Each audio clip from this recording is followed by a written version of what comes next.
Hi. See if this works now.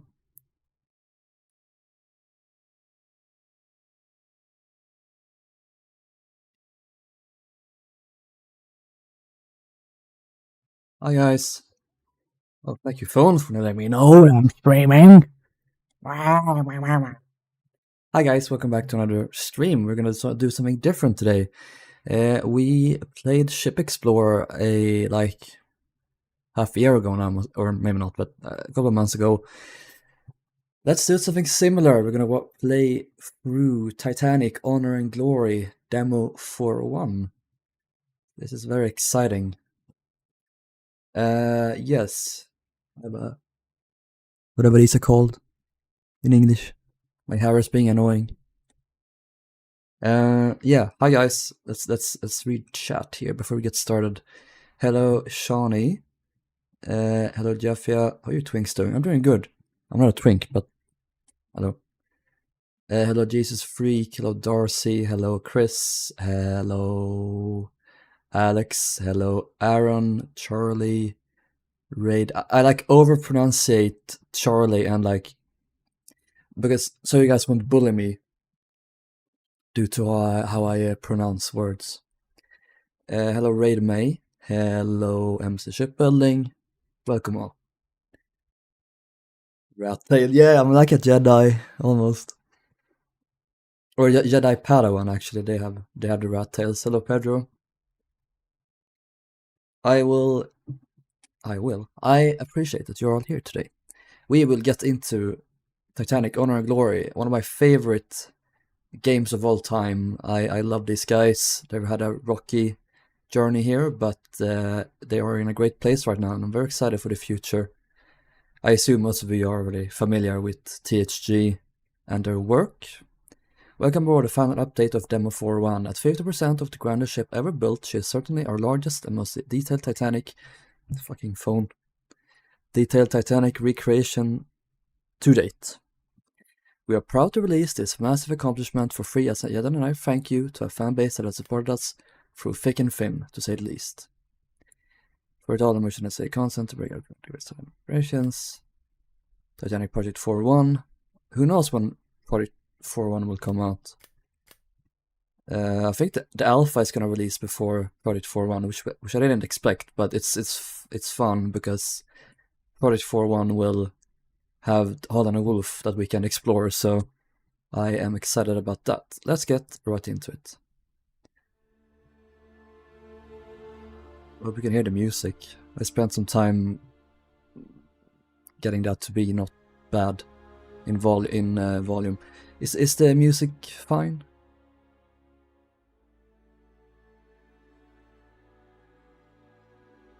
You're not alpha. The alpha doesn't release until I think a couple of months at most. They are aiming for Q1 of 2026. Yes, let's get right into it. Let's begin with first class because we're upper class and we're annoying. Hey, Vulpix.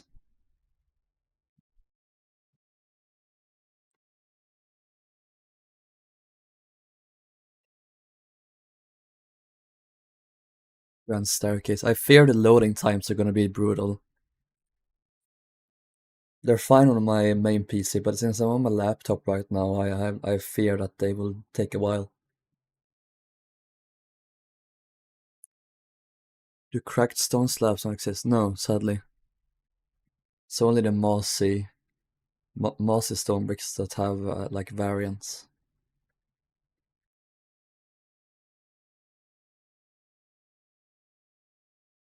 Did White Star Line peak with Titanic? I almost kind of think they did, even though she's not my personal favorite ship in the trio or in White Star Line. I kind of feel like she did. Because yes, Britannic was an upgrade in many ways, but the Gantry Davits, plus the fact that she was never like finished for her intended purpose, I really do feel like Titanic was like White Star never reached this again. Like Majestic, sure, she was good, much larger, but they didn't build her or like They weren't built for her originally. Hey Gus, did I get a buzz cut? No. I just have a thing. My god, this is taking long. As it's frozen. Oh, here we go.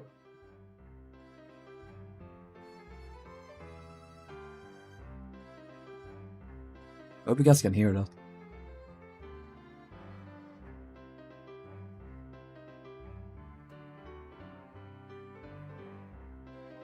No, you can't, Alex. Oceanic 3 would have been their peak if she was built. Yeah, but there's no universe in which she was built. My mouse is so... There we go. That's better. So we are here on B deck. In the entrances on either side. These are so weird that these weren't like furnished. Well, not furnished, but they didn't have paneling. I know Lusitania on her D deck level, she had these kind of vestibules, but like smaller ones, but they were actually paneled. So this was meant to store cargo, not cargo, but like baggage and stuff. So I guess that's why they were kind of Spartan. No one would be here during the voyage either, so...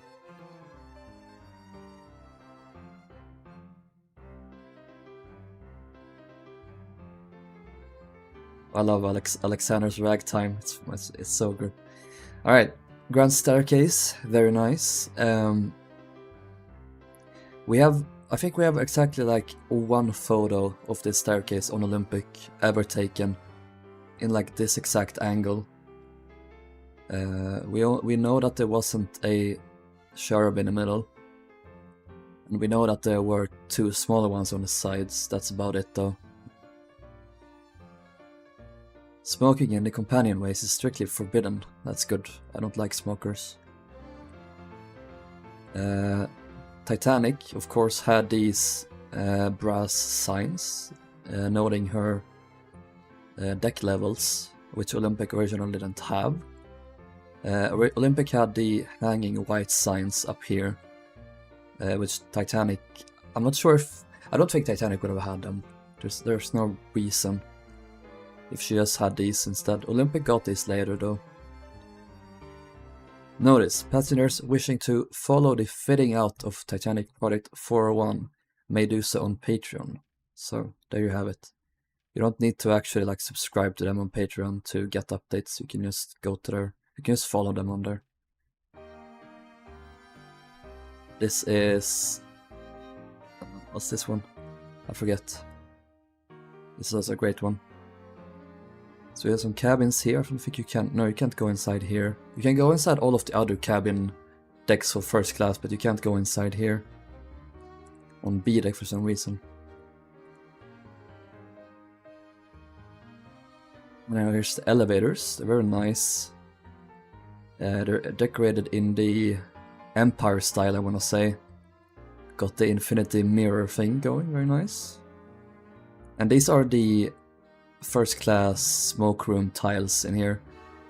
I believe you can kind of see these on Olympic, so it stands to reason that they would have been the same on Titanic as well. What you been on? Lost my camera right there. Yeah, I think it's because they also held stuff there. Yeah, you're right. Randomly. Did the paintings exist? There's a video about that. Have you guys seen it? Almost certainly no. Titanic almost certainly did not have paintings. Same with Olympic. They were likely painted in 1933 in Olympic's refit. So yeah, it's bizarre to think that these weren't here for most of Titanic's, or most of Olympic's existence, and indeed all of Titanic's existence. This one I think these are based on the real paintings. Let me just check. I think that one too. Oh, I'm gonna sneeze. There we go. Hello, Jadmir. Painting's gonna be so cool. I know, it's stupid, but they weren't there. They did have fur, like... scan and like fully look for this reminds me of Everywhere at the End of Time. This flower. It's a beautiful painting though. And then this mural here, or not mural, but yeah, it's like a tapestry. Well, yeah, I think it is. Here on D deck. Very nice. Anyway, we're getting ahead of ourselves. Let's go up to B deck again.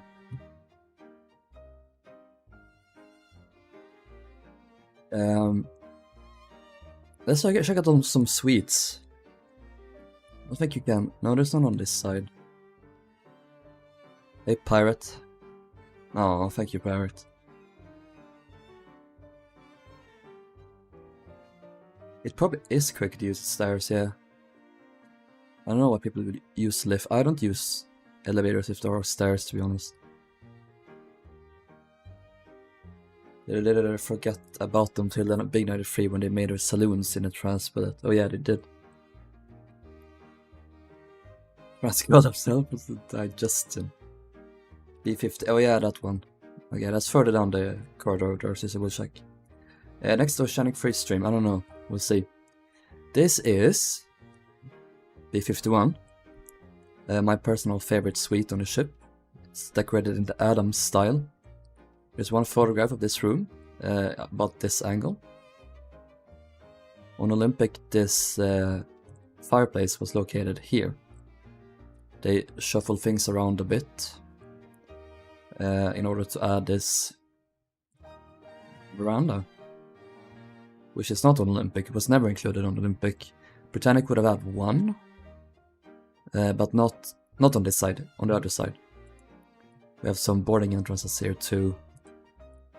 This would have been for like super esteemed first class passengers, like government officials and stuff who wanted some real privacy. I believe they would actually be able to board through these doors. Like some real 1% bullshit right there.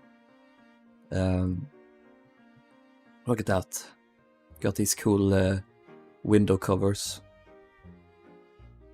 They've been working on some new ones here. If you check out their Patreon, they post regular update progress on their new stuff. Here's another one. I think they had a unique one for each of the cabins, probably. With this one, yeah, also unique.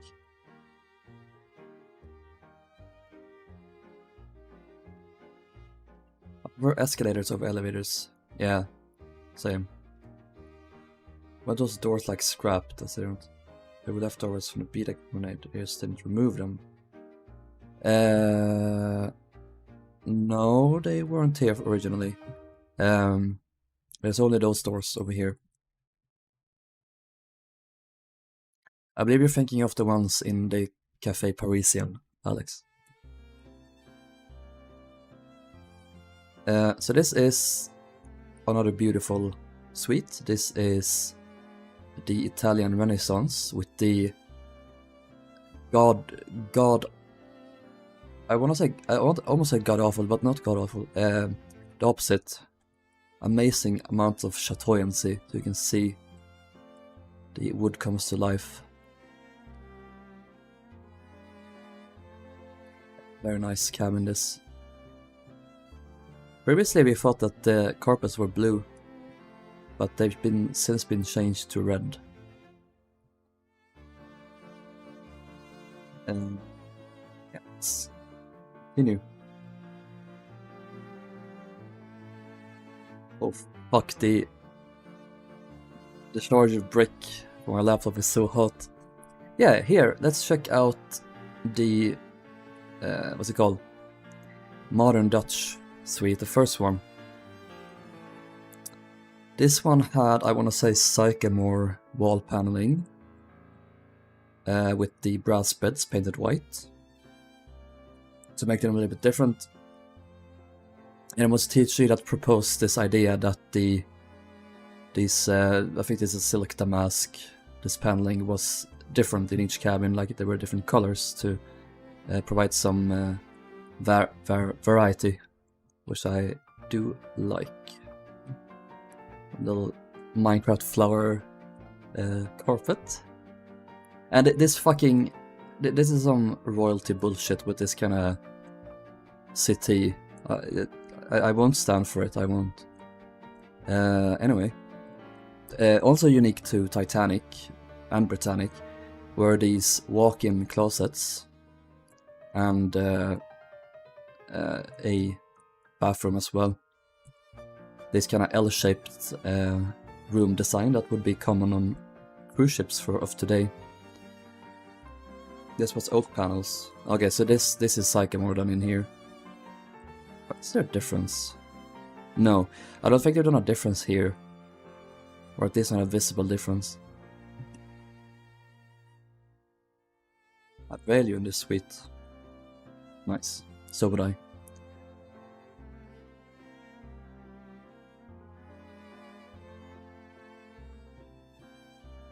Vedic suites were the best that they were. So this is the Old Dutch suite, which is beautiful. Got this canopy bed, again speaking of the fucking royalty. Pretty cool. It didn't have a ceiling. I don't say why it would have a ceiling. And also this massive wash basin. I'm gonna turn the music down. Wash basin. Wardrobe. There we go. Wardrobe like combo. It's really cool. There are several of these on the ship. In some of the suites, it's I like it. Yeah, what else is there to say? Different carpet. Again, all of these fucking cities. This suite looks like a suite on 1883 built La Bourgogne. I don't know what to pronounce. And this is the modern Dutch style again. A different color scheme though. Very nice. I like the ceilings.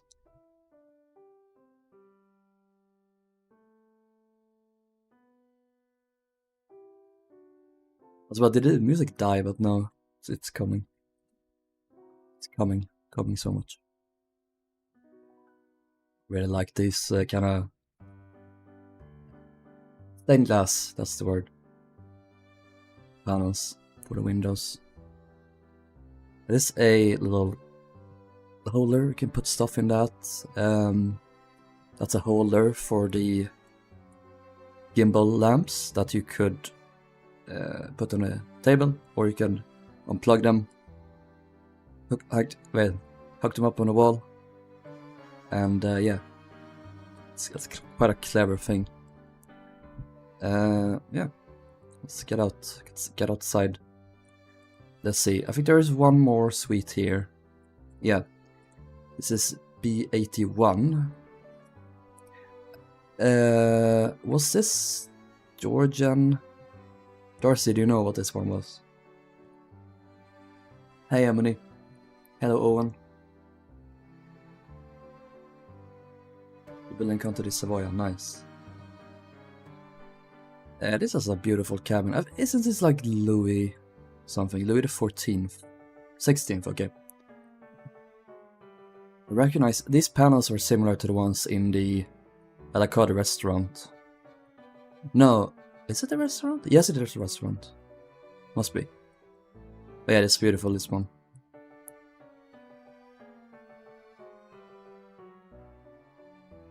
Inaccurate panels compared to what has now been discovered. Oh, cool. Good to know. And that will be changing. I think there aren't any more here. No. We'll just skim through this real quick here to the other side, because there is one more room on this side. Yeah, here. This is B58, and this is Louis the 16th, another variation of this style, with these beautiful, beautiful golden Selecta mask panels. Would I want to live in this room? Maybe. I mean, this is giving Trump energy. It's a little tiny bit tacky. It's a tiny bit, but I like the white breaking it up. It's fine. It's still a beautiful room, of course. And the green really goes well with the gold, in my opinion. Got the green and gilded bed here too, or city. Look, Chris.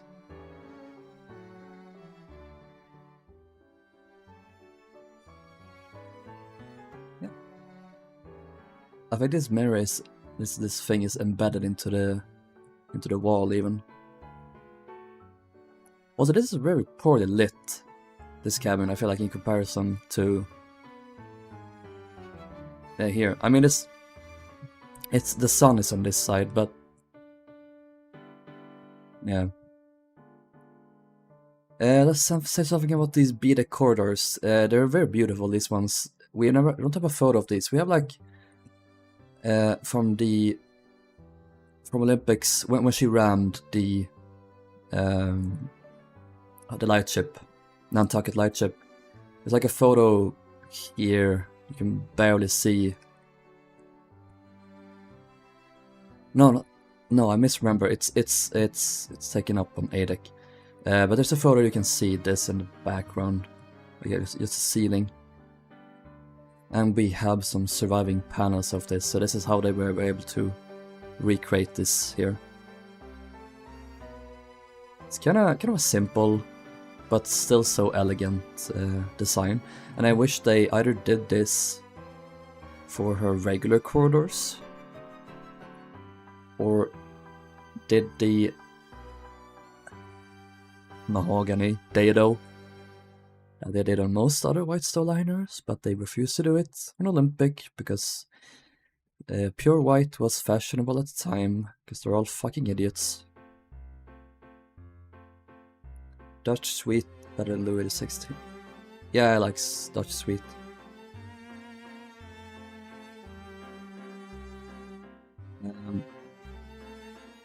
I don't think we don't have any standard cabins in this area.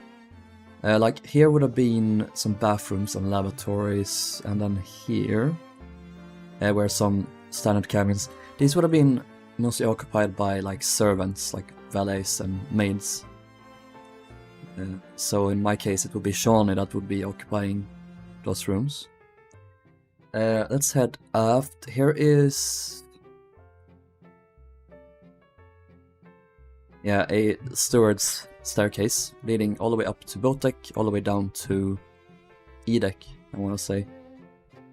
So they had some of those stewards like areas across the ship. Here are some modern modern suites. We'll get to one of the modern suites soon. That's on C deck.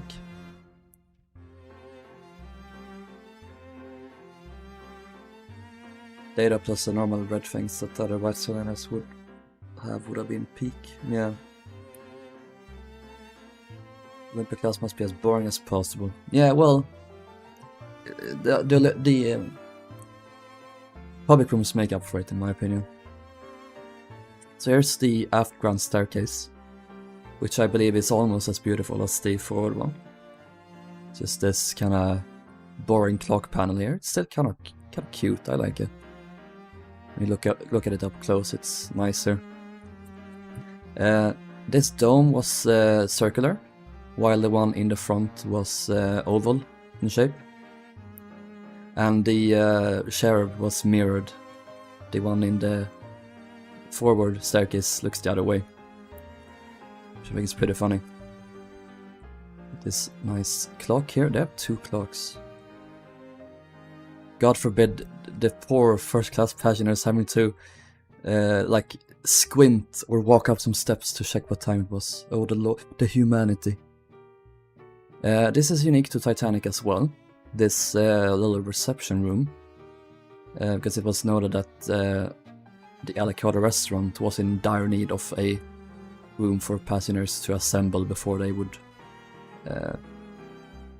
walk over to it. Olympic had a reception room added here. Like they took out these walls and some rooms. While Titanic had ours here, and Britannic had a much larger one stretching out to the sides here before the restaurant. And of course Britannic never had this Café Parisien here. It's theorized that Titanic would have had a little cafe, winter garden type thing on her promenade deck, on A deck, but that's not confirmed. This, Alex, is a remnant of her open B deck promenade, or not open, but B deck promenade. They never bothered to remove these. I guess it would have been convenient to have here for the first class passengers living in the stern. They could take this one instead of traveling to the bow.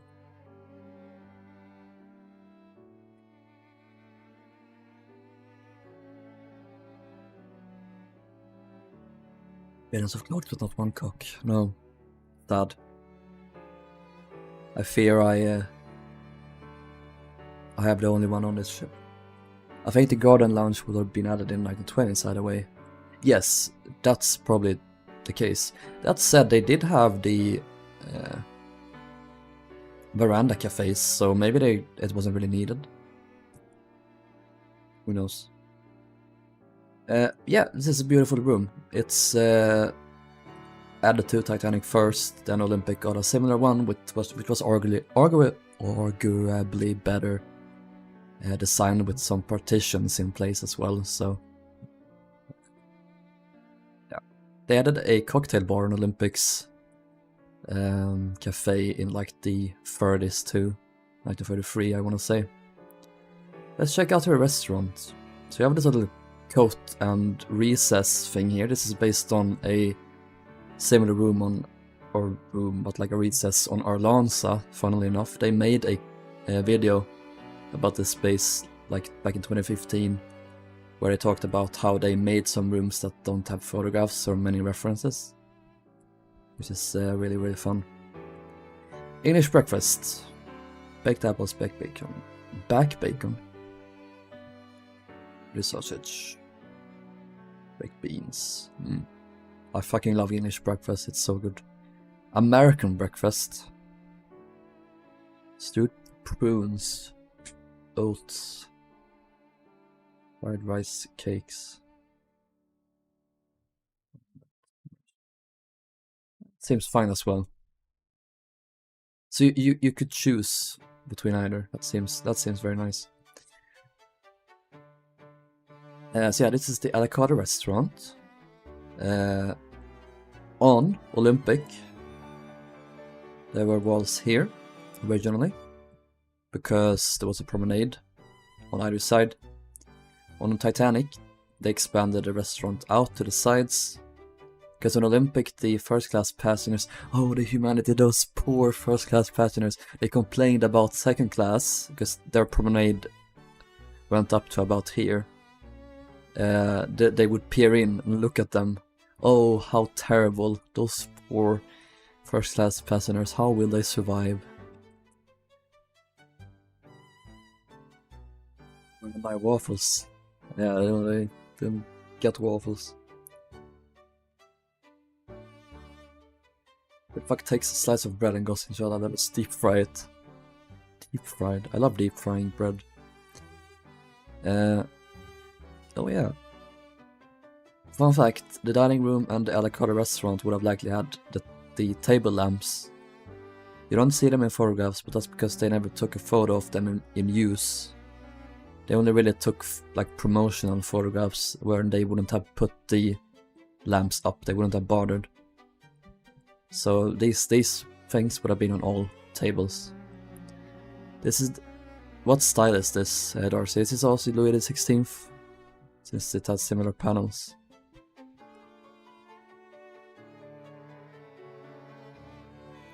Yeah, very nice. Kinda dismally lit, honestly. They turn on some more lamps, damn it. Yeah, Louis XVI, okay. Not Louis X then. That's good to know.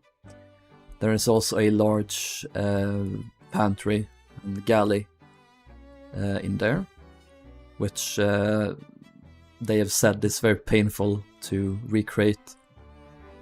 Oh, look at that. Kyle Hudak, Derek Verveer, Matty Winkler, James Penka, Jack Gibson. We love Jack. We love them all. Hello. Chris, Sino, Luke, Gio, Andy, that George? Maybe? Dennis, Clement, Nicholas, Bess, John, Madeline, Rip. Madeline Astor got dissed. Bruce Ismay too. Offer Rostron. Stanley Lord? I smell something fishy going on here.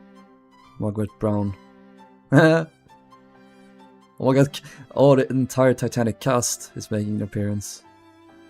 Or is this Robin? Hello, Robin. Matt Wards, Mac Hughes, Mark Churnside. I recognize all of these names. Daniel Klistener, gotta love him. Thomas Andrews, Theodore Strauss. Right, is this the real people on this side?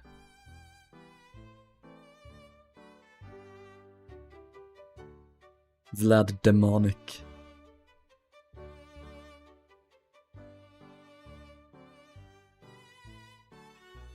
I love these Easter eggs.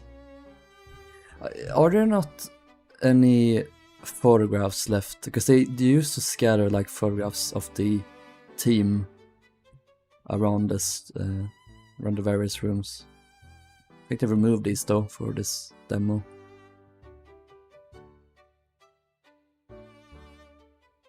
So there's 69, 70 staff. I wanna say I want there to be 69.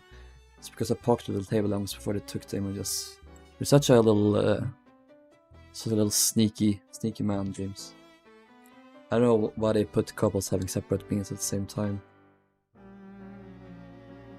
Yep. Potato room. The restaurant is under the management of the company who have appointed Mr. What is his name? Louis Gotti? Or is it Luigi Gotti, late of Denino's Imperial Restaurant in London as manager. He died. They recovered his body, which cannot be said for most of the people that died, sadly. Yes. I think I would do first class, like do each class at a time. Luigi Mangione, yes. Let's go up to A deck and up before we go down on her or him. Before we go down on Luigi.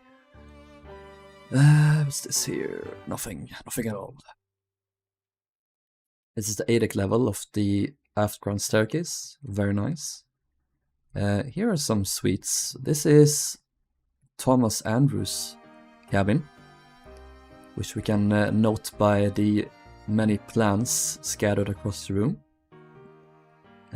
This was decorated in the Holland & Wolf's own modern style, or bedroom B, which is characterized by the oak dado and the white paneling above. And the reason we know that they were decorated like this, I believe we have some like documents on it, but on this side we have a photograph or two taken by Father Francis Brown. This was his cabin. He put like a, yeah, yeah, you can see it here, his camera on the table. So this photo here you can see. It's nice because now we know how this room looked. And these were the only two rooms on the ship that actually had private bathrooms, which was in here. All the restaurant staff died, yeah. They were ignored to death, pretty much. Alexander Carlyle did not sail on board, no. Yeah, these cabins are nice. I would love to have these. I would travel aboard one of these. They're not too large, but they're cozy. Got some of these heaters, keep the ship warm. There were like variations of these. These were the main ones, but wait, oh, it's the same size. There were different sizes of these as well, but like the suites had different, like, they were decorated differently, I know. Yeah, let's head into the smoke room. We can actually enter it on both sides. Britannic could never. Why do they not have the deck sign here? That's weird. I have one here. Oh well. Yes, first class smoke room. Absolutely gorgeous. Some people don't like these tiles. I prefer Olympics ones. They were orange and cream, and they were much better after the war when she got the green Britannic's green tiles. Those are much better. They were associated with private beverage. That's true, Dorsey. It's true. Titanic needed her batteries. They should have done what they did on Olympic. They added it up on A deck. Or this is A deck actually. Further back on A deck. I really like this room. What's this? Maxwell's Exquisite Tobacco Mixture. Oriental Blend London Original. Disgusting. This seems very risky. I don't like them tiles. No, I'll have to agree. They're iconic, but they're not really... They're not my favorite. Titanic had the best smoke room. True. Let's give me a headache. Kinda do, yeah. They almost hypnotize me. I love the seats or the settees. They're nice, very nice, this green color. And then of course we have these lovely stained glass panels, which was originally introduced on... I want to say Adriatic, but no, I think Laurentic and Megantic came out like slightly before her. But those three ships had this sort of panel. And I think Laurentic, Megantic, Adriatic, Olympic, and Titanic were the only 5 ships to ever have this, right? I'm pretty sure. And it's so weird because they stick out like a sore thumb on our Adriatic, Laurentic, and Megantic because their smoke rooms were they had an older style, but Titanic actually like incorporated them much better, in my opinion. Adriatic came first, okay. But I don't think like when they entered service. Oh, 09, okay. Yeah, never mind then. Is this a new demo or the old one from a couple years back? I don't know when this version came out, but it's like 2 or 3 years old now, I think, so still nice. These ceiling panels still exist. I don't do they exist now? I'm not sure. They were in like a factory. They bought a lot of Olympics fittings, including these ceiling tiles. They're very, very, very elaborate. And the fucking paneling here too, it's beautiful. This is mother of pearl inlays around the room. I thought it was gold at first, but no, it's more like a white crystal type color. Mother of pearl is that. And this is also the only functional fireplace aboard. All the other ones are fake, they're electric. This one actually is hooked up, so there's a flue, goes up and connects into the 4th funnel, which is placed above this space here in the middle. You're rendering your last YouTube video. Ooh, it's exciting. Gonna watch that later. People reached out to me on Discord.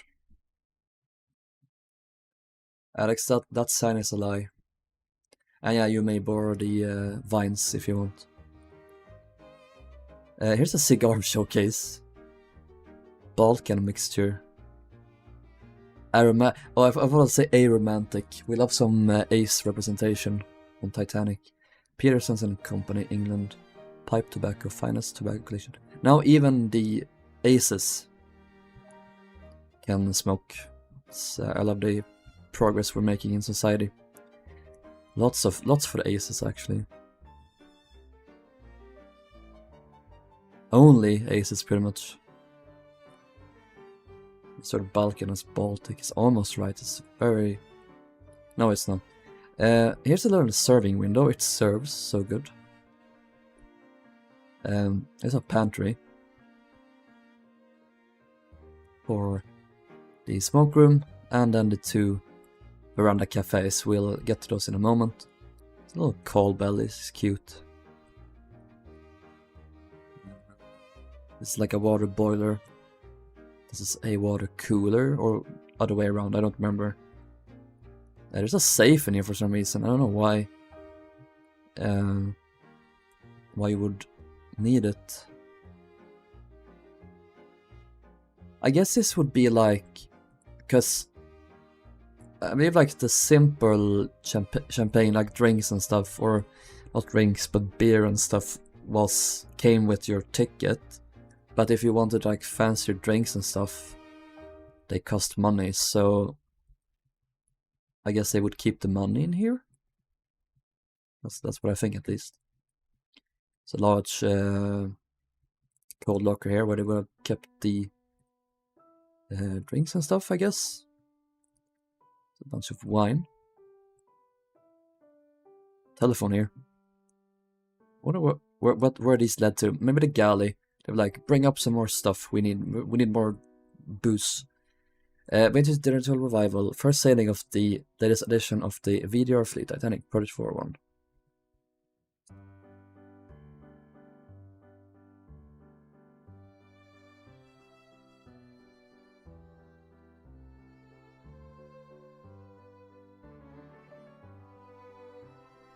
It's the base of this one. Can I? There we go. It's hard because it's reversed. Not bad. This is fun.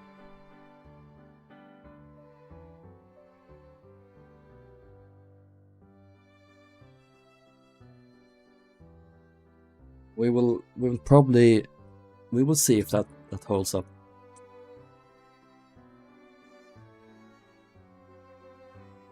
A tab system on Titanic. What is a tab system?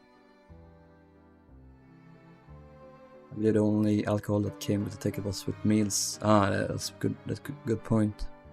I don't think they had all inclusive on Titanic. Maybe they did. I don't know. Perhaps.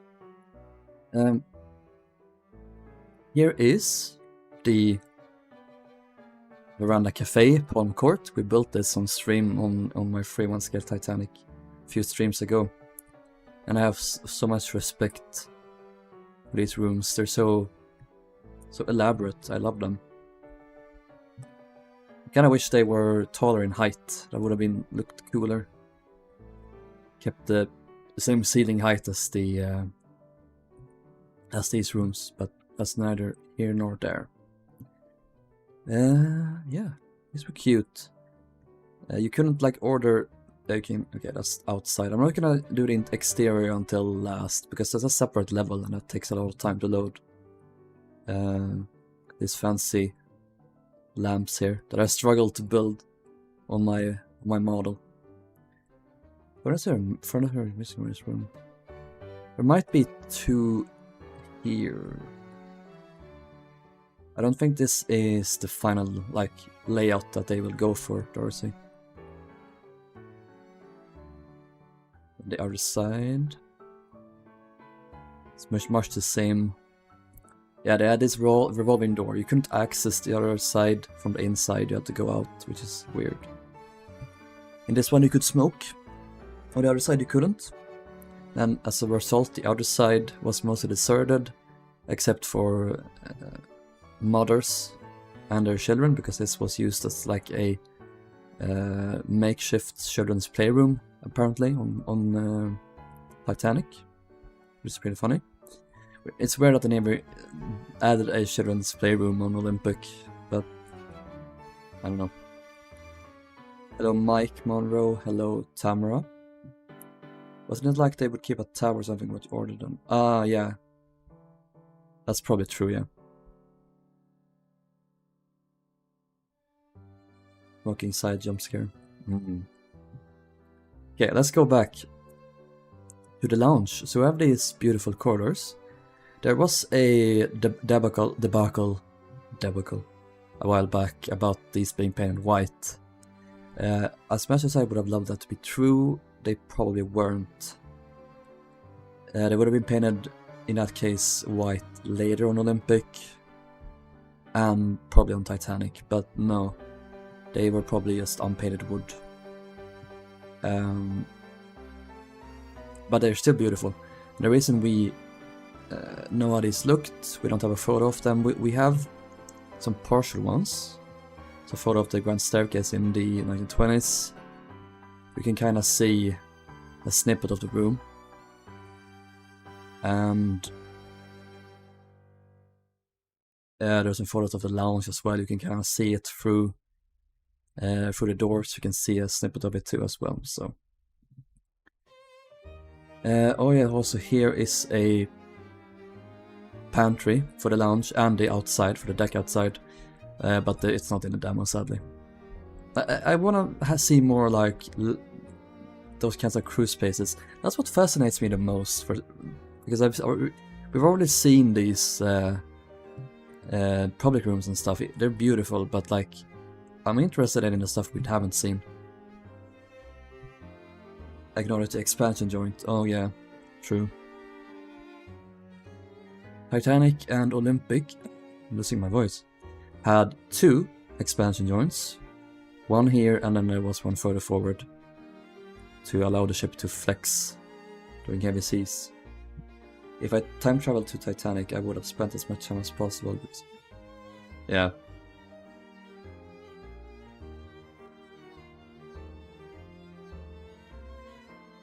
So much love for the aft expansion joint on Olympic or Titanic. Here is Olympic's or Titanic's lounge, which is absolutely drop dead beautiful. Is this Louis XV, Darcy? I remember you correcting me in the last stream. Yeah, this is where I would hang out. Alternatively in the reception room on D-Deck, but that one would have probably been so crowded.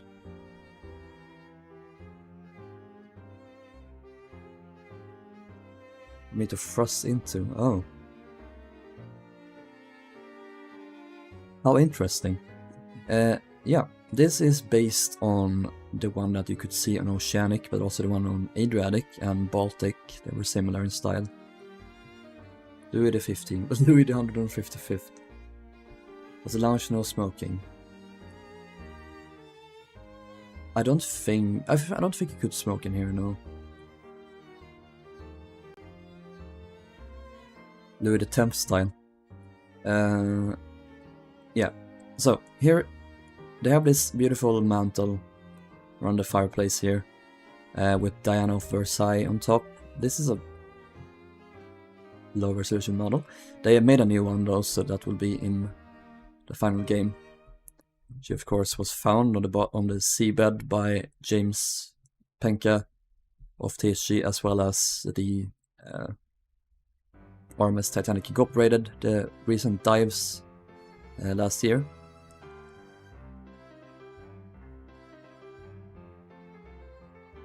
This was also electric. And this here is like a large bookcase. It's all the same book. What is this? Bible. Oh, bitch bell. It's a lot of bitch bells.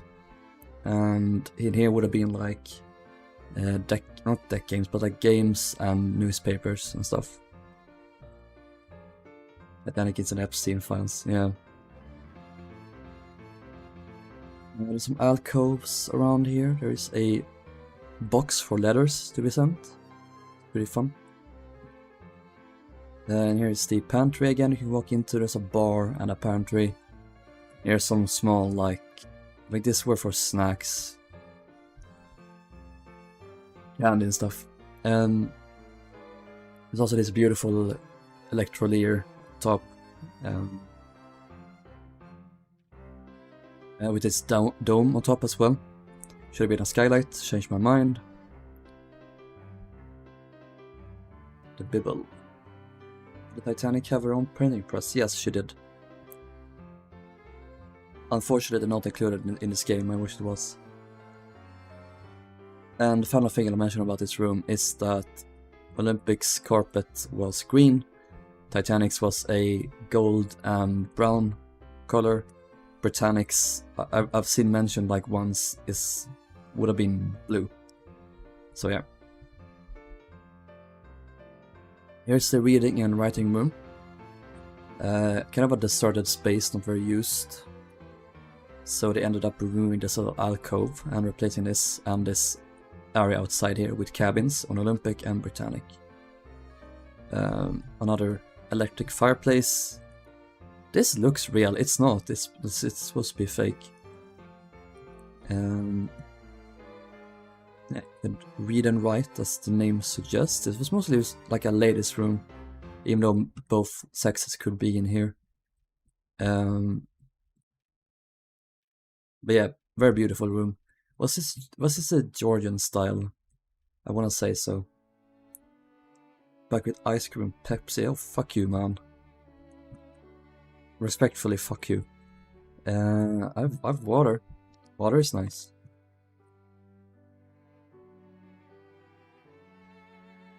Oh, you, Cookie. Oh, you. Then a carpet. So Olympics carpet is fucking gorgeous. I love this green. Fits so well with the rest. The writing room should have been entered via the staircase on the port side only. Oh, you mean, yeah, here. Probably, yeah.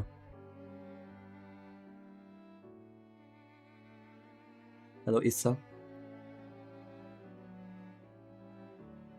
They love Britannic's blue carpet. I got a lovely big cup of Coke. Good for you. Green looks like vomit. You look like vomit. Respectfully. Okay, here we arrive at Titanic centerpiece. The forward grand staircase with oval dome. It's just iconic. It's gorgeous. I love it so much. Titanic is overrated, but she's the best White Star ship. Is she I think she is the best, honestly. Olympic was better later, perhaps, could be an argument, but I think that Titanic really peaked. Really how she was laid out, and I think Titanic is the best. I think, maybe. Not my personal favorite, but objectively she was probably the best. Except for Majestic was probably better. I don't know. Romantic 2. Yeah, but like, objectively. Olympics. The elevators again, they didn't go up to boat deck. That was like that's the worst thing about Titanic. These didn't go up to boat deck. To perfect Titanic. Okay, to perfect Titanic, the elevator should have been here. Aquatania style. The staircase should have been moved aft. The elevators should have gone up to boat deck. And what else? There should have been a children's playroom. And yeah, that's the main issues in my opinion. Why use lifts when you can just jump down the empty space from the stairs and the railings? Ooh. The well, I think you would call them. But yeah. I don't think I would have used the elevators. They're so fucking slow and there's a lot of people using them, so you gotta like stop and pick up passengers. Yeah, let's check out these areas. I hate these spaces now. I absolutely do. They're fucking boring and I hate them. They did a good job modeling them, but I hate them. Here's the forward expansion joint. I'm just gonna mention this right now so you guys don't scream at me. 8-deck promenade windows should have been the cruise type. Yeah, I agree. So here were the standard cabins. These were all, most of them at least, were for one passenger, single passenger only. That like configuration became more popular around Titanic's time. They introduced more and more of the single passenger cabins. First on the Big Four, and then on Titanic and Olympic, and then, yeah, future White Star Liners. Here's a cabin. This is, I think this is like B1 or B2, or maybe B3 and B4, I don't know. But, or A. A1, A2, A3, or A4. One of those. You can check out, there's a lovely view. This is arguably as nice as the suites, except it doesn't have a private bathroom. Except it almost does, because you have so close to both baths and a bathroom, so checkmate liberals. And there's a sofa. One of these large, like, double wash basins. Like a double bed, or king-size bed. A regular bed. Double wardrobe. This is nice. This is a very nice cabin, in my opinion. A4, thanks Dorsey.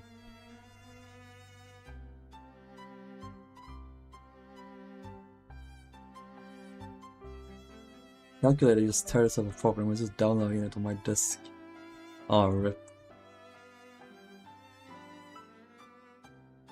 Yeah, that's also a good point, James. In that regard, I think Majestic was better, because you could enter it from more than one staircase. Although it might have been hard to do. I'm not sure if it was possible in some way. Impossible to do in some way, rather. Why is this here? Shouldn't that be in the pantry? I remember us talking about this, James. Stuart's call bells. I guess they were out here. I seem to recall that they would have been inside the pantries. Here's a service locker. And then in here is a laboratory. Fuck these things. Poopers. Wesseline, special notice to passengers. It is respectfully requested that passengers refrain from throwing into the pan any substance likely to choke the pipes or prevent the proper flow of water. Otherwise, serious discomfort to the passengers themselves may be caused.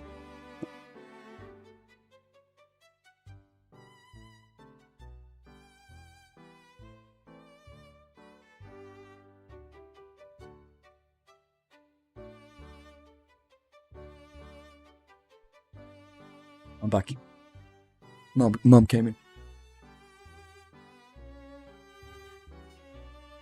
He told me to open my window, which I need to do that.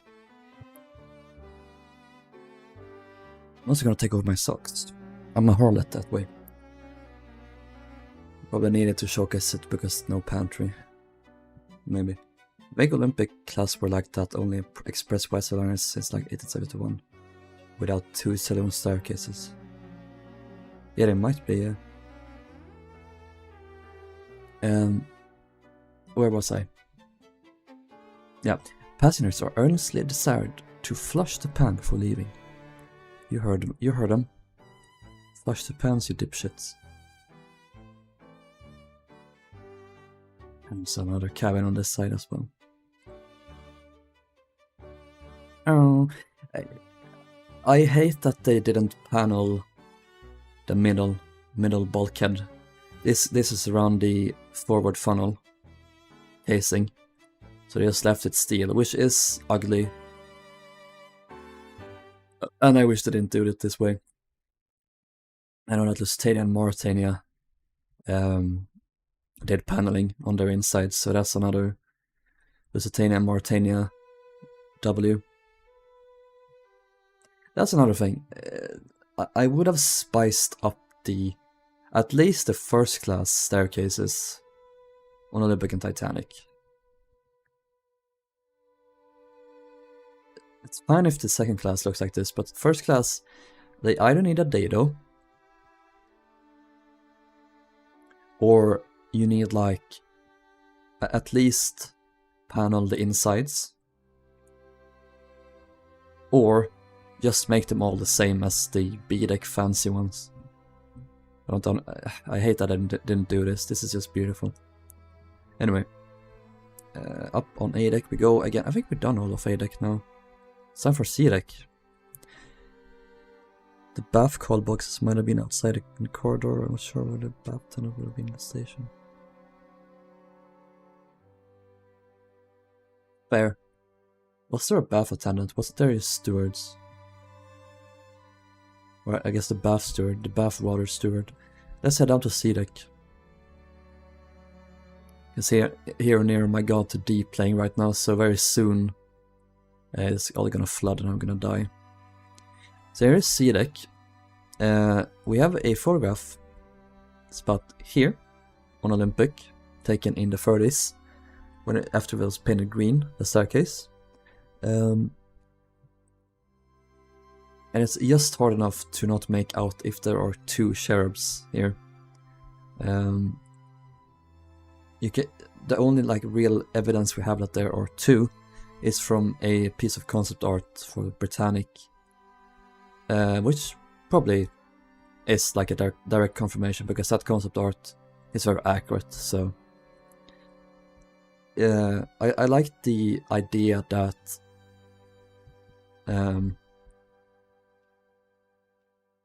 having some variations on the staircases on each level helped the passengers to like distinguish which deck they were on, like subconsciously. Like obviously A deck, ignoring the dome, we have the one cherub. Then we go down, we have two on the sides. Then we go down one level further. We have, sure we have four, but we have more than the ones on the deck above. Then on D deck, it's just completely replaced with the this beautiful like candelabra type thing. And then no one cares about the decks below. We'll get to D deck soon enough. The Olympic class feel kind of bland in hindsight, but I suppose they were good for 9/10 standards. Yes, they were products of their time for sure. Passengers are encouraged to enjoy this new sea trial of Titanic Project 401. Can't spell cherub without cherub. I like how they needed to memorize cherub layout rather than read the normal deck signs. Yeah, they didn't need to, but they do that like subconsciously, which makes it much like smoother. They really oil themselves up. Anyway, what's this here? Okay, so this is the inquiry office. I feel like this was a relatively new thing. Previously, they just had a purser. He had a cabin, and then like you would knock on his door, I guess, and he would like, "Hello, what can I do for you?" But now they have an actual office for this kind of stuff. About the inquiries, you could set up like a, like we mentioned before, if you want to use the bathroom, you set that up here. If you want to use the squash court, the swimming pool, the, what's it called, Turkish baths, you go to here. So get that set up. And this is also where you would post your mail. No, was it? Yes. No. Yes, I don't know. I think you could here as well. There was also the letterbox up there, but they would send the mail up these pneumatic tubes, which goes to the what's it called? Marconi room. The bath steward, but it's scared that your bedroom steward will go to the scheduled turn. Oh, okay. I love the random lore. I love learning about this kind of stuff. It's great. Let's read here. What do we have? Geography.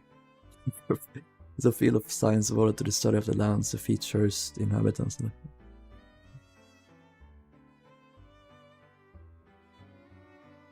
How interesting. Notes. I have no notes, of course. What does this say? Can't see anything. The Tome of Emissary. Let's see there. Perishable cargo notes. 14th of April 1912. There are simply too many potatoes. There should never be more than one potato in one place. There's an entire room on the ship with 40 tons. Of course. P.S. we seem to be missing. No. I shit you not. I found like 2 potatoes on this ship. There are so many, and they're so well hidden. You really have to check like every space. I'm not even gonna bother. Reminder, find owner of cufflink phone in reception. Oh, we love the Adventure Out of Time reference. And here's a full deck plan of the explorable areas, so you can see it's quite a lot. It is 50% of the ship. It's like every like meaningful space. The rest are kinda like, we have some cabins, but we don't need to be able to explore all of them. So that would be like useless time wasted, honestly. How many people work there? 6 or 7, shut up. Yeah, Titanic had the passenger mail office on B deck. There were 2 clerks that would be here in the first class, and the purser would also be here or something. He would be in here. This was the inquiry office. This was the purser's office. So they were like separate, but they worked together, sort of. He also had these massive safe and a smaller safe here. He would, like, if you wanted to deposit some valuables and lock them up. Hello, Oceanic. Oceanic and a Mercy. We love Oceanic.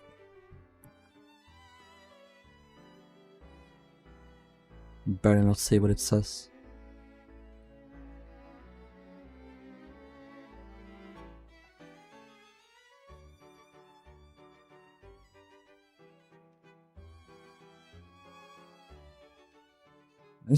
I've never really gone into detail checking all of these Easter eggs before.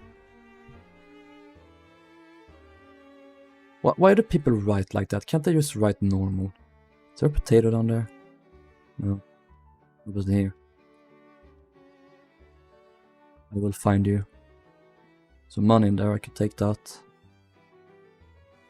Okay. We spent way too long inside this room, or these rooms.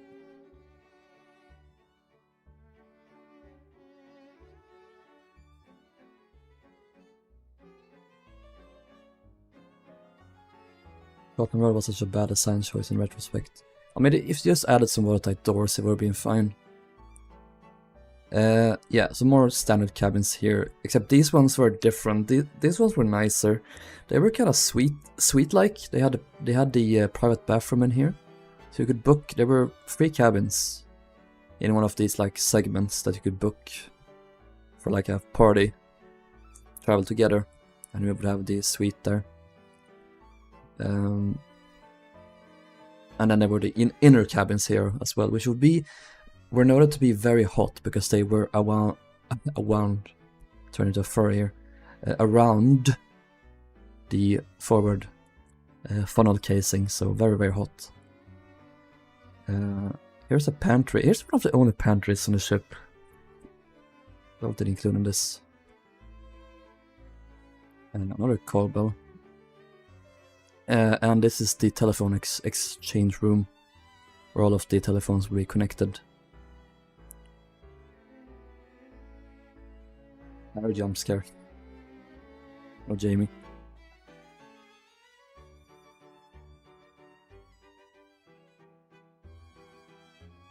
Oceanic is kind of meh. I dislike you guys. Stupid inner cabins, I hate them. They murdered the dome. True. I think there's a cabin here. Yeah. These look out onto the well deck. They have these tiny portals for some reason.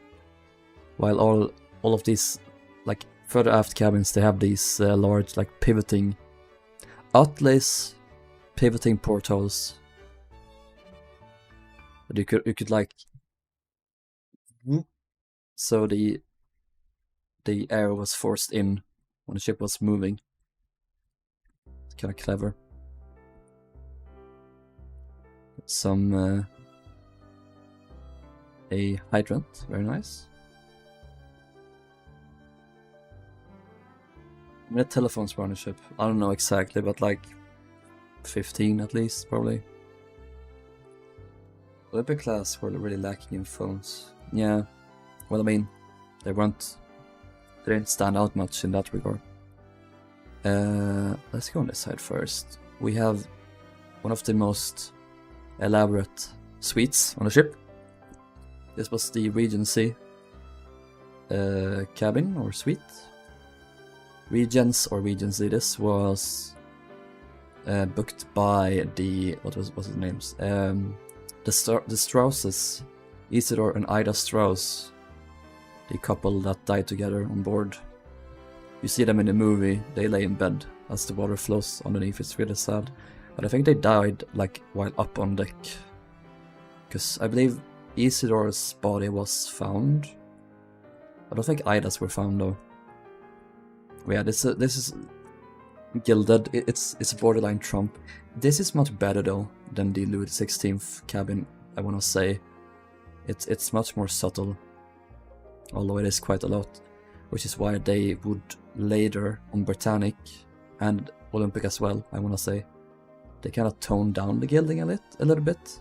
Like they didn't paint it gilded. I don't know if it's painted on or if it is actually metal, but they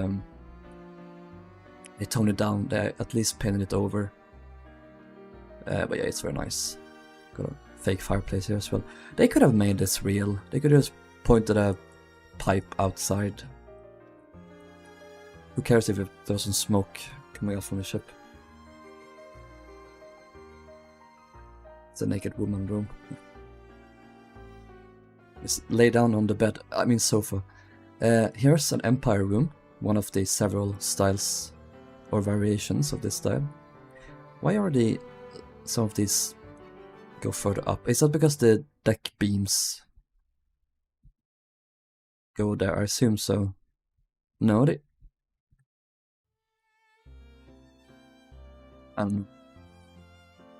that's weird. Yeah, it's nice. It was also originally thought to be blue, these carpets for the Empire style, but recently changed to red for some reason. I don't know why. Not up to date. So this is a... Why couldn't they have left this open? I want to go inside, step bro. I love walk-in closets. Like, walk-in closets, guys, it's the best thing. Best invention of mankind. There's also... This is like the only private bathroom they've ever included in these demos, which is nice. So we have a toilet. Not inside here. See all of it. Okay. And these green painted bathtubs. I don't know why these were painted green and not the bathtubs in the public bathrooms, but these also had the shower attachments, as you can see. Wash basin, like a little locker or whatever, shelf. And a little heater in the bathroom, next to the sink. Very smart. Anyway.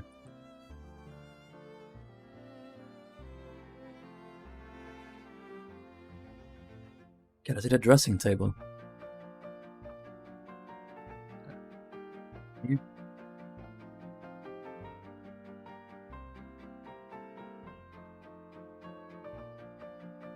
Ronia bathtub.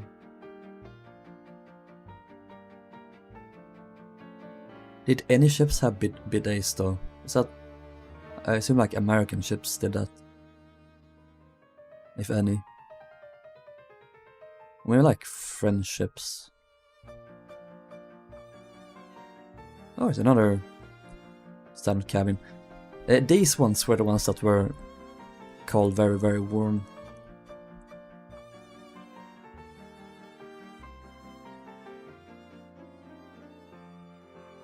I like this green carpet, it's nice.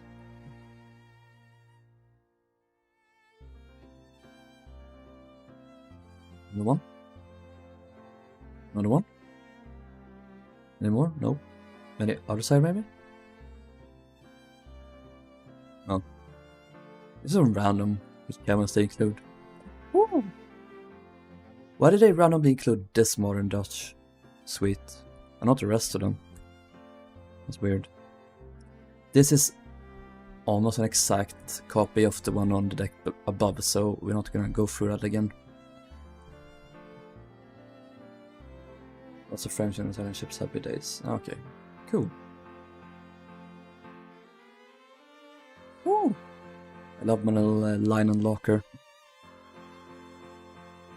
How about we kiss in the Rilhon locker? Just kidding. Unless... I don't... Do they have a Queen Anne cabin? I'm not sure if they do. It's the modern Dutch one. No, they don't have the Queen Anne cabin included. Can't wait to see that in the real thing. It's another reference. So this is the modern style again, which was used on the cabins on the deck above. Yeah, very simple.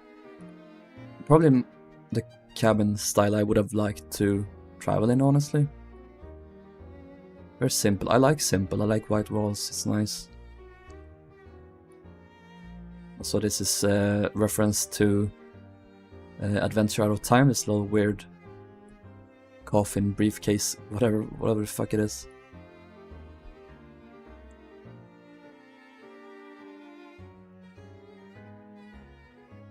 We go back. We go back to the afterground staircase. On Olympic in the 30s, they added the ladies' hairdressing salon on this side, and then they expanded the barbershop on this side. They added like the glass storefronts to it, which was pretty cool. Barber's hours are between 7 AM and 7 PM. Nice 12-hour shift. For the general convenience of the greater number, passengers are requested not to apply for haircutting or shampooing except between the hours of noon and 5 PM. I wonder if there were... I think there were more barbers. There were at least 2. And fun fact, the barbers slept inside here. They had this little sofa bed combo. There was also a window here, I believe. So I guess they just had a little curtain they pulled over and then closed the door, pulled the curtain over, and then they slept. And then there were motherfuckers at like 6 AM in the morning saying, "I need a haircut! Give me a..." Or like, "My beard needs a cut."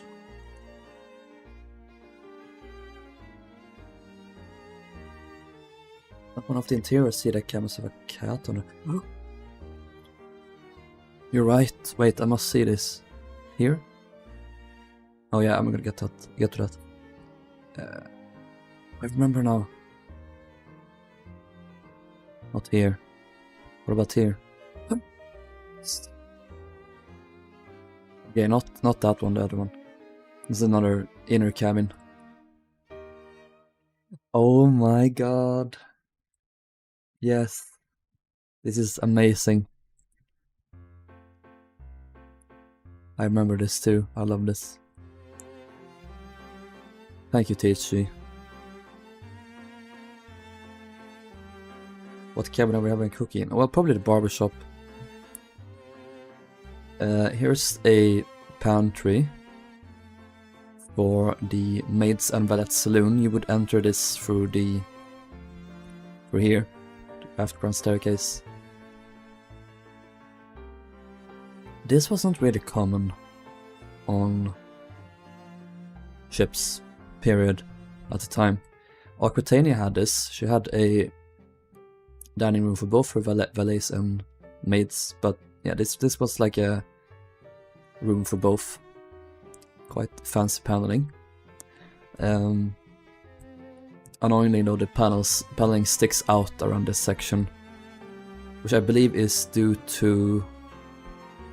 There's supposed to be like a fire hydrant here, and yeah, they ruined it. It's ugh.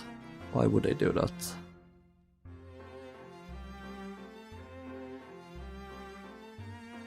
Monster Boy, not sure why I've been researching so much about the Titanic this past couple of weeks. As you should. It's a great ship. serving window, and in here was where the post office workers as well as the Marconi operators ate. PO and Marconi office saloon.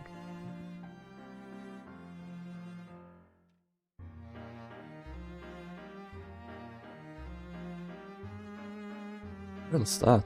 Is that Geo or something? Marconi? Is that the guy who invented it? I think it is. Can I guess confirmed?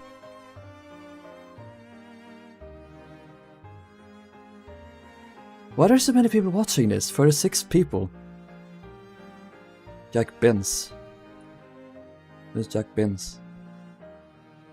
And also, of course, Mr. King. His Most Gracious Majesty King George V, of course. Let's read chat. I feel like I'm falling behind. Hello, Railer.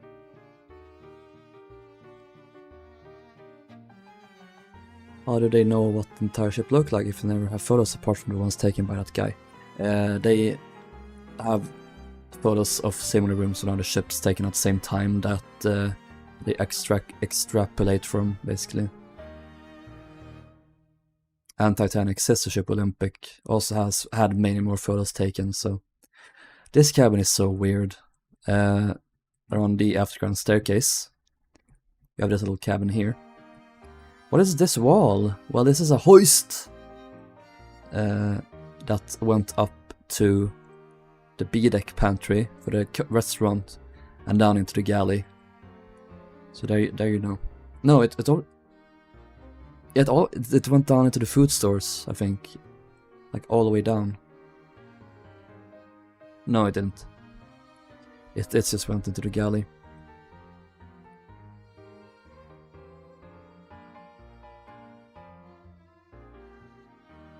Guillermo Marconi.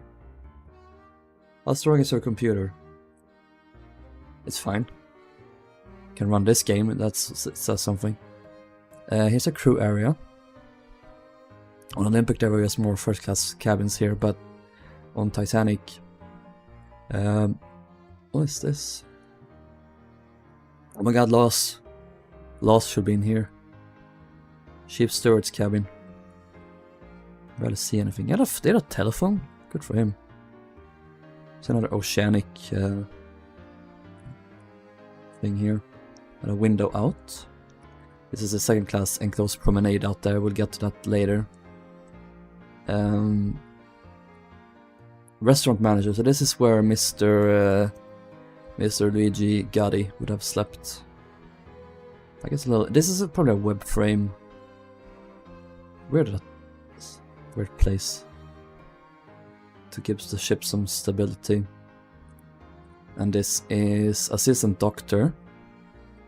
I don't know his name on Titanic, but I do know the doctor, Mr.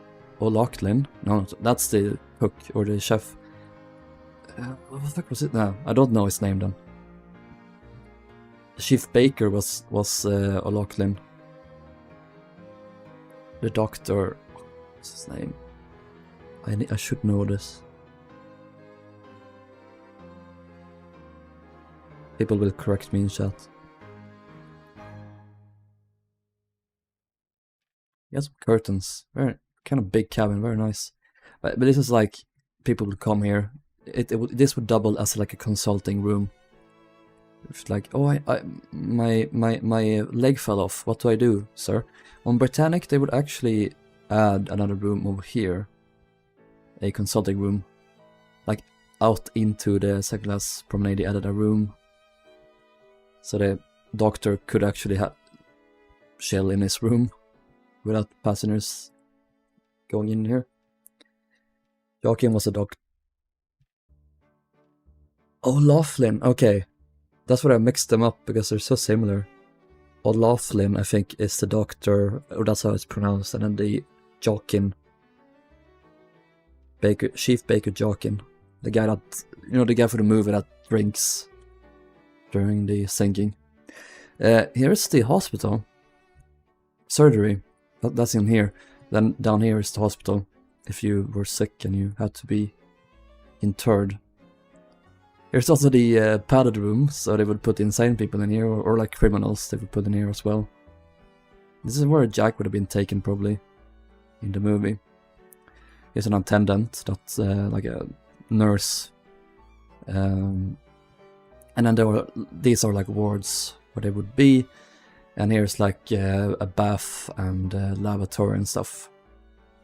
Then here is the infectious hospital or isolated hospital. I like how they have a bath on this one, but not anything on these. So these two are wards, and this is like a toilet in here. See, I memorized the deck plans. I'm that. I channeled all my autism into Titanic lore. You're welcome. You gotta be good at something. John Jack Edward Simpson. Who the fuck's that? Rumbum's gonna be in the padded room soon. What makes you think I'm not there already? I like that they included the deck plans here.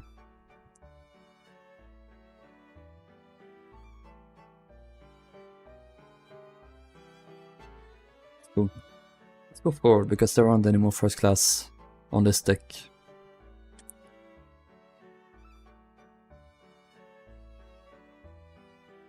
Channel my autism. Titanic lore. Okay, D-deck. This is big. These two rooms. This is the first class reception room, a new feature introduced in Titanic. It's essentially a second lounge, like a meeting space where passengers would assemble before they walked into the dining room to eat. This is also where they would board, in these boarding entrances on the sides. On Olympic, these were larger, they were squares. So this went all the way over here. But on Titanic and the later Olympic, this was cut down in size to be like an L shape instead, as you can see here. And on Olympic, these were unpainted wood originally, but then they were later painted white, which we have been able to confirm on Titanic's wreck footage. I think it was when Cameron went down there in 2004, I think. They noticed that there were some paint fragments left on the walls. And it's also in here, I think it's very funny that they did this makeshift bar because they forgot to include a bar for this room and pantry, which is really funny. On Britannic, later, they added a pantry here. On Olympic, I want to say they added a little bar here later, so they eventually solved the issue. The elevators, since this deck is the tallest on the ship, it's like 12 feet tall. Yeah, it's 12 feet. Yeah, 12 feet tall, I want to say. Or 10 feet, maybe. Yeah, 10 feet. 10 feet? 10 or 12 feet. The elevators are taller, so they had this kind of this arch in the middle and then this kind of triangle shape on top. That's not a thing on the other elevators.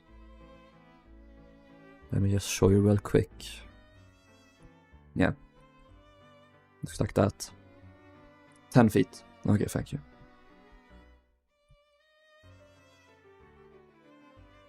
Or the invention of Jim Cam. I assume emergency plans were only a post-war thing.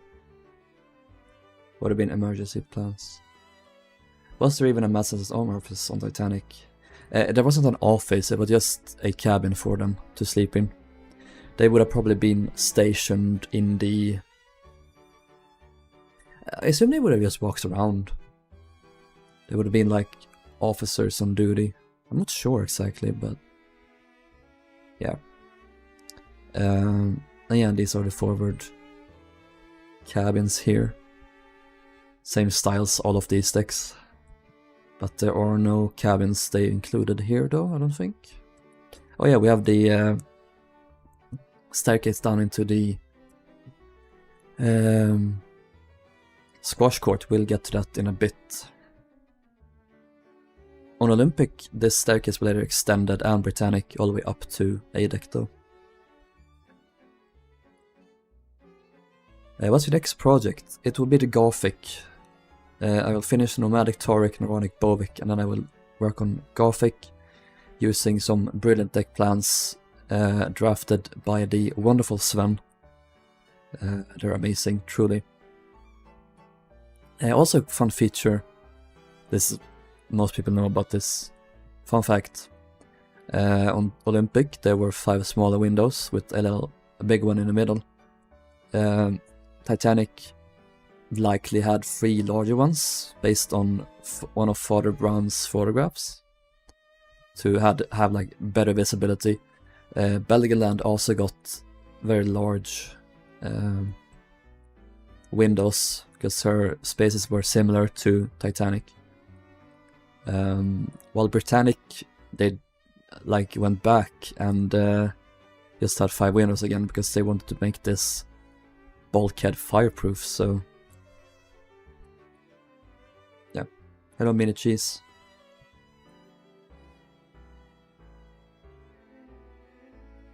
Yeah, dining room, very nice room. People don't like it because it doesn't have a dome. I agree, but I still like it. It's weird. It's like what's this? Stained glass windows over the portholes. They are double portholes on this deck, or not all of the rooms, but like here in the middle in the first class areas, to provide as much light and air as possible. This room was terribly ventilated on Olympic at first, so they had to... Where's she here? Where are the fans?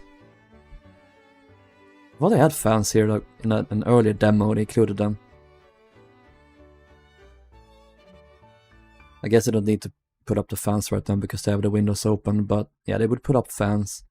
And later they would improve Olympic's ventilation system, and Titanic's was improved from Olympic. Here's a piano.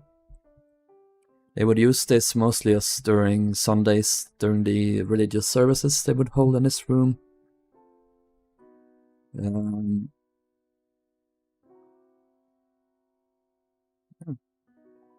Oh yeah, these tiles I should mention. These were used on Nomadic, except that they were inverted. So where the blue was in this room, they were red on Nomadic, and where the red was in this room, they were blue on Nomadic, which I think looks better. I like Nomadic's ones better. They're more red. On Olympic, there were 2 more doors here originally. Those were later removed, and they added this table. Just a random fun fact. They were like, do we really need those doors? Can't we just add some more seating space? Can we just squeeze some extra out from it? I think it could have 540. She could have more than Olympic at first. Yeah, that's D-deck, first class D-deck. Let's head down to E-deck. So this is where the first class grand staircase became boring. It turned into Laurentic's and Megantic staircase with the simple straight landing. Although this is not how THG currently has it, they've since made it a little bit more elaborate. I believe they made it a little bit smaller, and they made the corners more round. Looks much nicer. But yeah, E-deck, this led out to Scotland Road, the main crew companionway that her class also used to get to their dining saloon.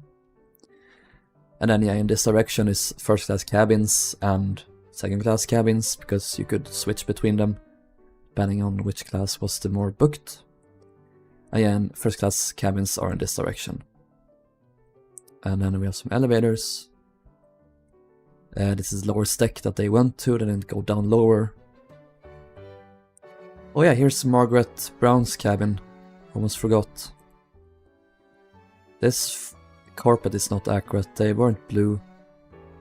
They currently are figured to be green light green, like a turquoise, and then red and green.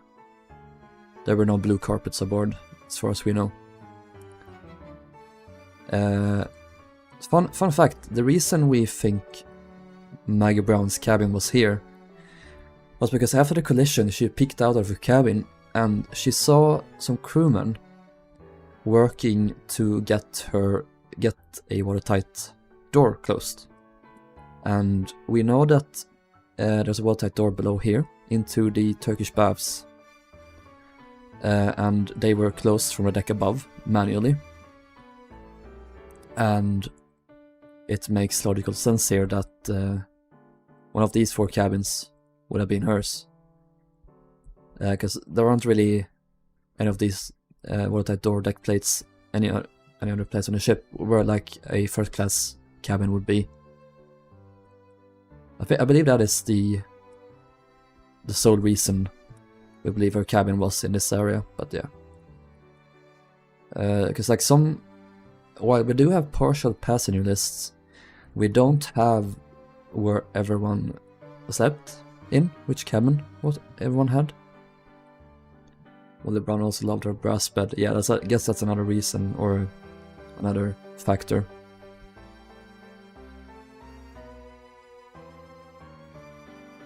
No, I believe that this elevator log was a white panel. Oh yeah. There's no reason to believe that it would have been oak. Like it. There's nothing that suggests that. Okay. Here's F-Deck. The grand staircase. Landing of F-Deck. It was as low as it went. It's not very grand anymore though. You can see the elevators actually go down a bit on this deck. See the outlines on the deck above here.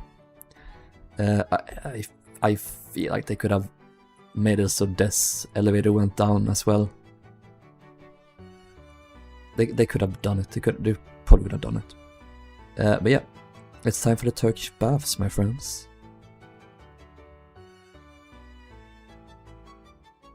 This is one of the most beautiful rooms on board. This is the Turkish bath cooling room.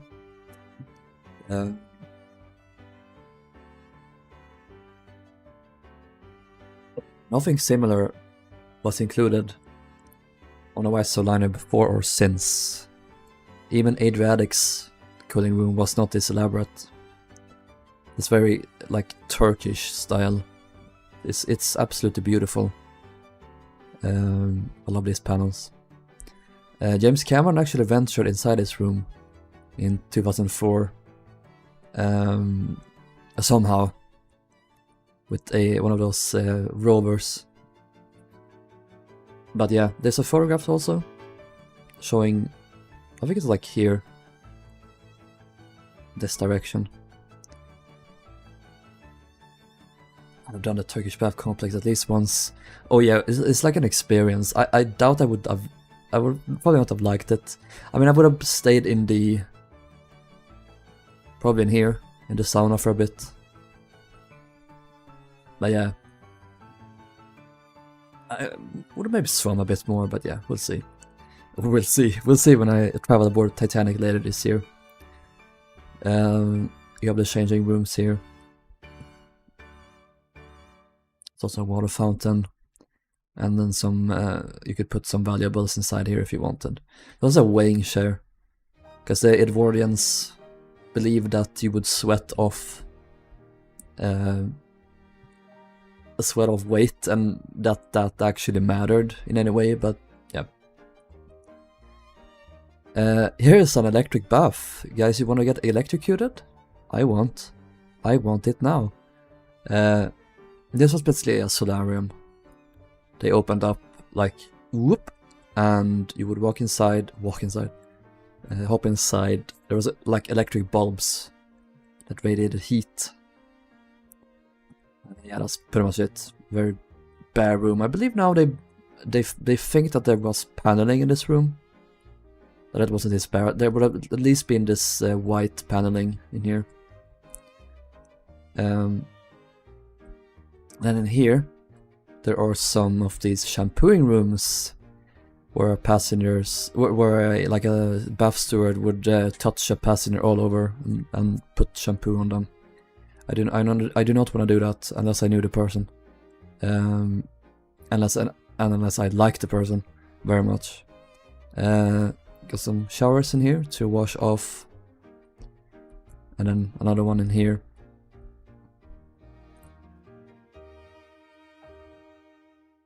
Hey Grayson, hello Ebon. I refused the electric bath. Well, you didn't need to. You didn't need to like do it in the order that they say. You could. The idea was that you could go in any like direction. That was the point of this. You could do whatever you wanted. So one way you could do it. This is the temperate room.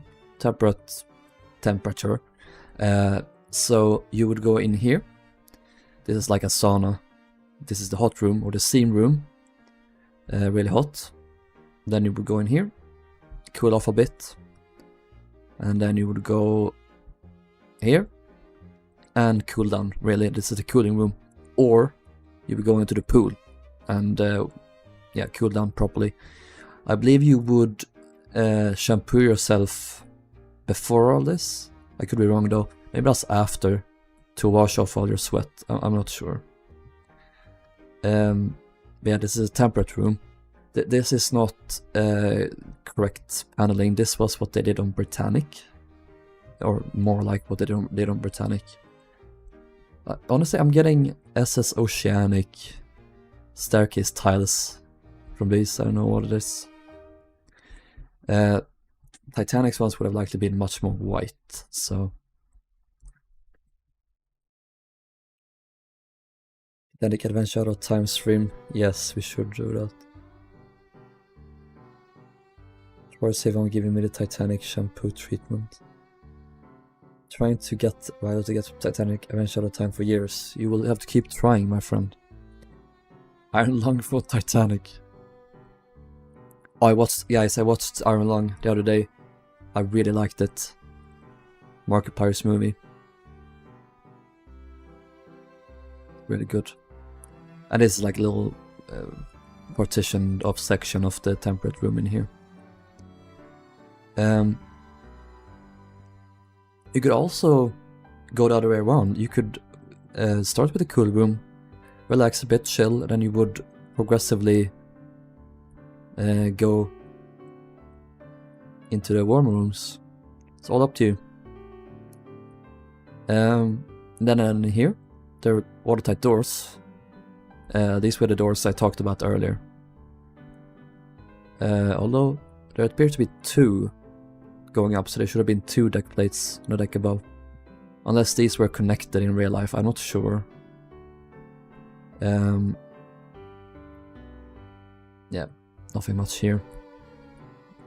I mean, this is the one of the fan rooms that would supply fresh air for the boiler rooms. Pull the air down from the top of the ship. Hello, I love Britannic. That was a white supremacy. What would they like be dressed like? I don't know. I think they would probably dress in like bathwear. Like you know, the bath suits that they would have on during these days. Or maybe they would have like linen robes or something, I don't know.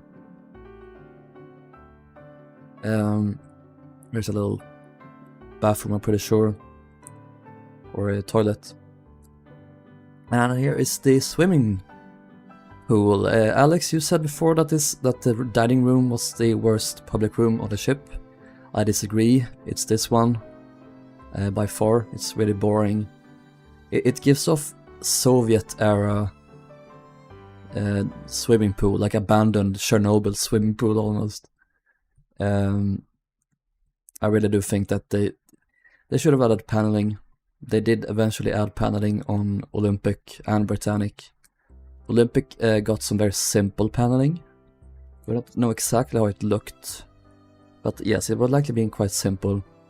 And Britannic got the lovely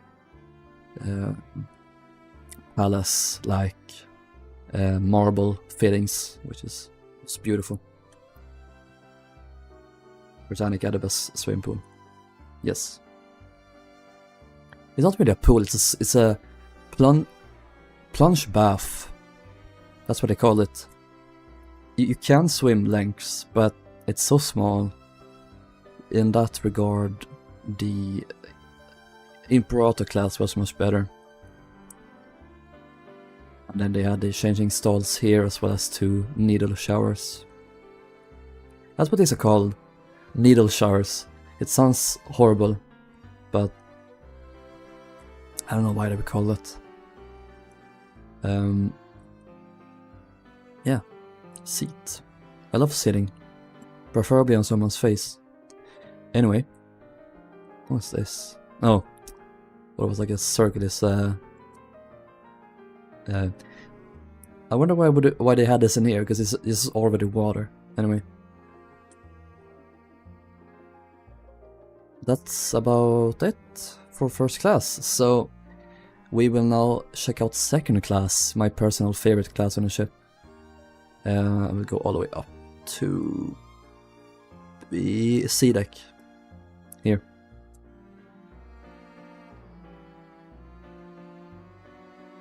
The cruise ship Victoria Louise of 1900, a much better pool. Wow. Oh, 1900. Okay.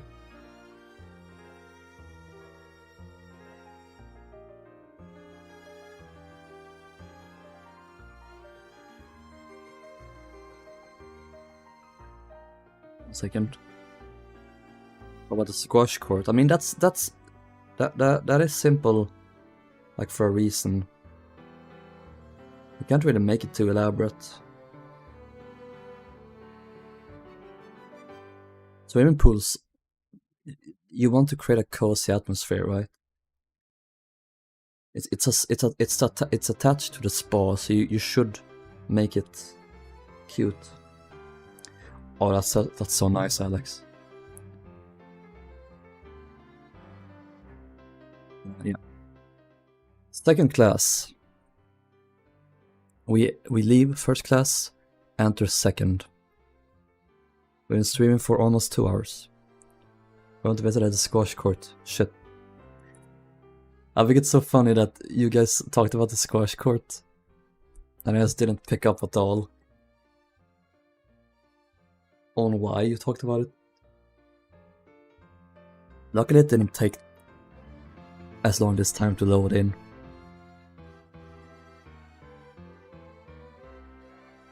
Titanic had a nicest Olympic class pool, yeah. Wrecked opinion.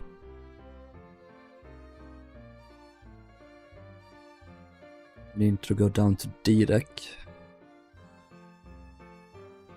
It could only be accessed through this one staircase back here. Here. Wasn't there a chair or something in the squash court observation area? Yeah, it was a foldable seat. Also had the best tiles on the grand staircase, yeah. Oh yeah, so here's E deck again. Through this curtain. They haven't modeled the corridor. We're back here at Molly Brown's cabin with her beautiful brass beds. If you go forward, yeah, they haven't modeled all of this corridor. No, it's that the big problem with Demo401 is that they don't fit together, the models. So they really can't make it work. So all of this area, all the way forward, could be given to second class instead.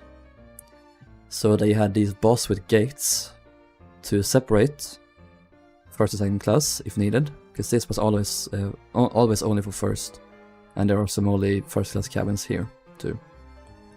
Oh my god, they're shutting the first class passengers down. No, they're not. They're separating the classes because they're legally required by law to separate the different classes. They have no choice, literally. Yeah, let's go down to F deck. Let's go down to G deck. Let's have a game or two, shall we? So this is a skylight. Officially a skylight. Did it provide skylight? No. I thought it went up to C deck to the top, as like the well deck at first, but no, it doesn't. It does. It's so fucking stupid. They had some hidden lighting up here, very nice. And yeah, not much to say about it. Squash court. Yeah, this is the mail room. We should probably go to this now because there's no other way to get to it later. In here is like where the post office workers slept, I believe. Then as you go down here, this is on G deck. This is the post office. The reason they know this layout is because the Titanic post officers got their own little deck plans of this room for some reason. But yeah, this is how it looked.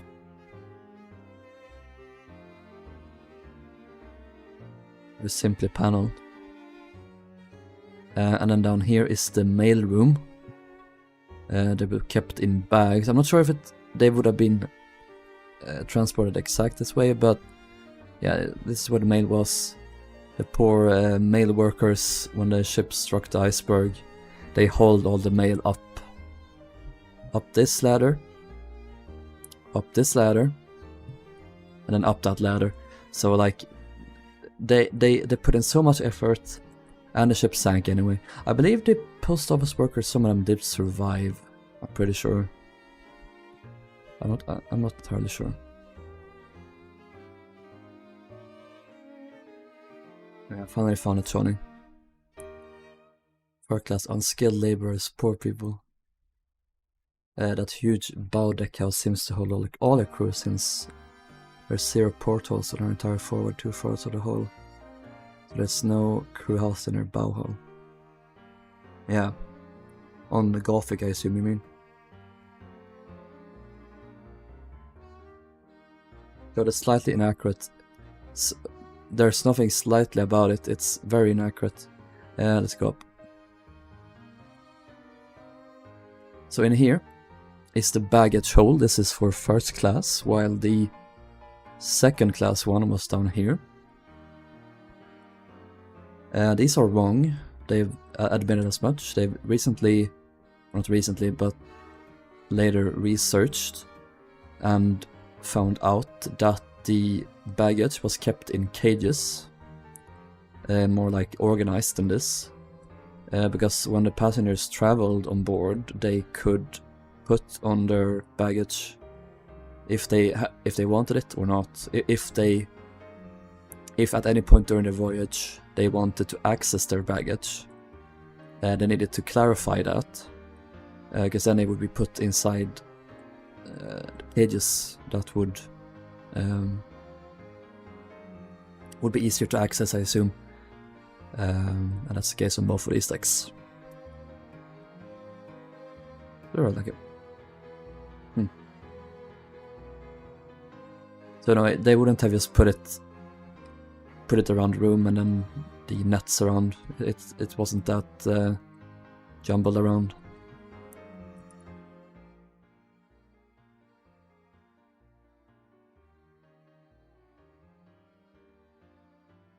Or mail is still legally required to deliver those letters.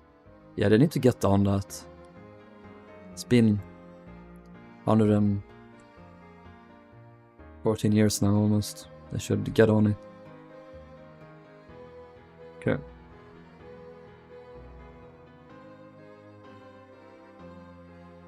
Now it's time for second class. Oh, we haven't done a gymnasium yet. Oh boy, well, it's fine. It's better now to do it now.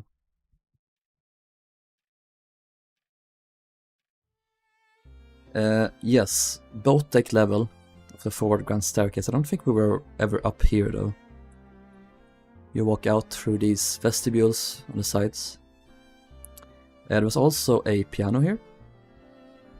This is where the band played during the final night of a voyage when she sank. It was only in the final minutes that they actually went outside. For most of her sinking, they played here with this piano. That's a common misconception. There's also some first class cabins here. Olympic didn't have these originally. This was just for crew. And here's also the elevator gear. There would have been covers in front of these black little machinery. Otherwise they're accurate. Yeah. There's a vent here too. To bring some air and ventilation to this room, because they would need it. Let's say that. Let's reach out. Where's Charlotte Cardesa's 14 steamer trunks? Didn't she book another room to put those in? I believe she did. Rilhon, how did you do your coal on your ships? I do coal blocks, black stone, and black concrete powder. Did you manage to show the first class scungel room? I fear not. To me. Let's show the gymnasium with the torture equipment.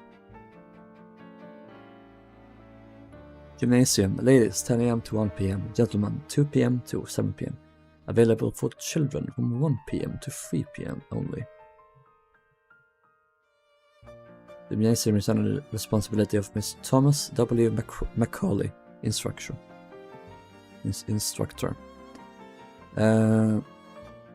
She had a little illuminated panel here to some information about the ships. There's one cutaway. This is of the electric engines. Then here is her turbines. No turbine, it's one. Here's her reciprocating engines. And then here are her boilers, 5 boilers. There's also the fans. Then here is her, not the forward boiler room, but almost. Fun fact with Olympic originally didn't have these bikes, nor this rowing machine, or not a machine, but rowing thing. It was added later. So there's a bunch of machines here. This is an electric camel you would ride on. What is this? Is this the... It's also like a rubbing machine. I hate these. They're so weird. It's like an... These are like abdomen... They're like massaging equipment or rubbing machines. And then these are electric horses. One for the gentlemen and one for the ladies. The ones where they would ride on the side. Although I don't think this is accurate. It's supposed to have like a thing where they could sit on the side. Or I'm not sure. And this is like an like pulley weights machine. So this is like that's the only except for the bicycles and the punching ball, which I'm very happy that you can actually move. The pulley weights machine is the only like real piece of equipment in here that works. There's also the map of all White Star Line routes here. Sadly, there were none that went to Sweden, if only. One from... What is that? What is that city that this line goes to? I'm not good at UK geography, and it went to Quebec and Montreal. Is that Liverpool? No, is it Liverpool? I thought Liverpool was higher up, but apparently not. And the Southampton route. Southampton, Cherbourg, Queenstown, New York. You also have the Australian routes that will go around the African continent, all the way down to Cape Town. Where's Durban? What's it called? And then all the way to Australia and New Zealand. They had one as well. Hey Kiko. Liverpool. Okay. Yeah, I could have sworn that Liverpool was higher up and like right next to Belfast, but apparently not. Or maybe it is. I'm bad with geography, man. I also went there a South African route. No, never mind, New Zealand route. Oh, it went the other way.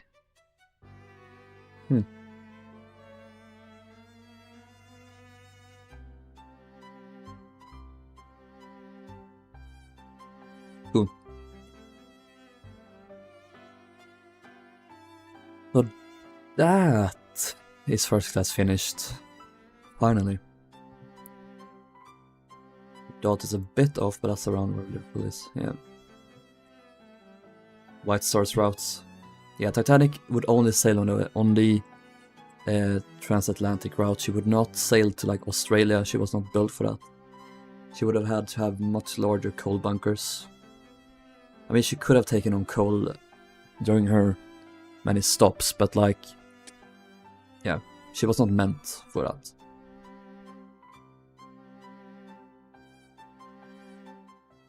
My friends, it is time for second class.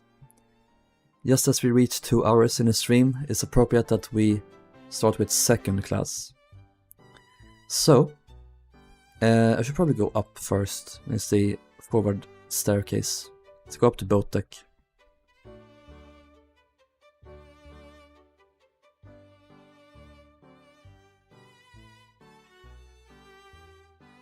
Oh, it's open. Well, we're gonna do exterior as its own separate thing. So, second class had 2 staircases. They had a forward and an aft one. This one had an elevator in the middle. Went from boat deck down to F deck, unlike first class that only went up to A deck. But that's neither here nor there. So this went down to A deck. Which had this nice glass screen, provided some light. Also, a weird feature. Second class up here looked down on first class, who in turn looked down on second class again. So it's a weird quirk with the Olympic class. Can I eat the coal in coal bunkers? Yes, you can. Yes. From Connery. Okay, so here is the B-deck landing. Very nice, very nice. Some of the second class passengers boarded through these boarding doors. And then through here you get to the Café Parisien.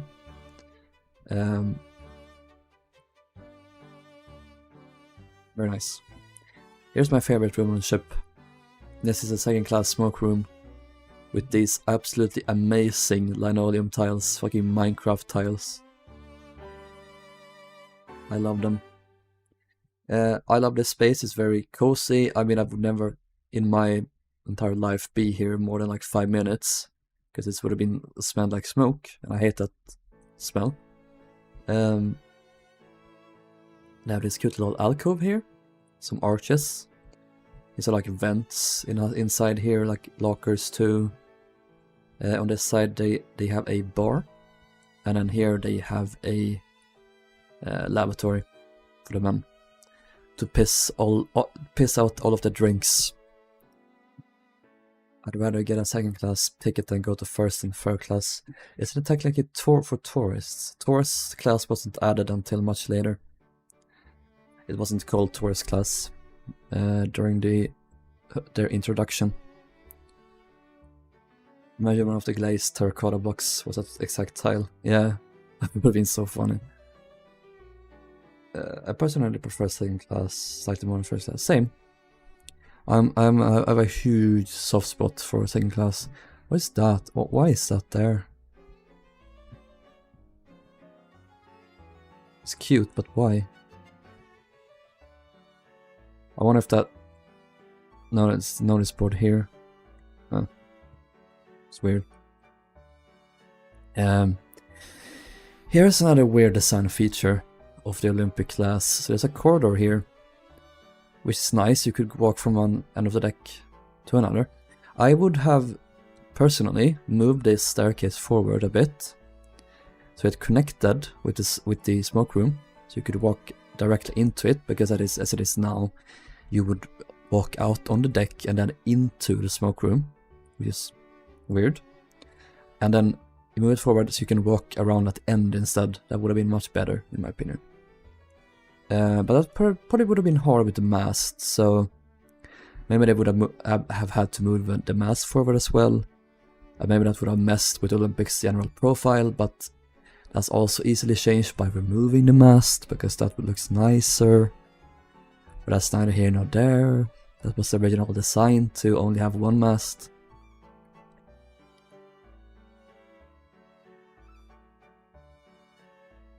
Man, I yapped so much. I get so dry in my throat. Yeah, we're gonna do exterior later, like I said.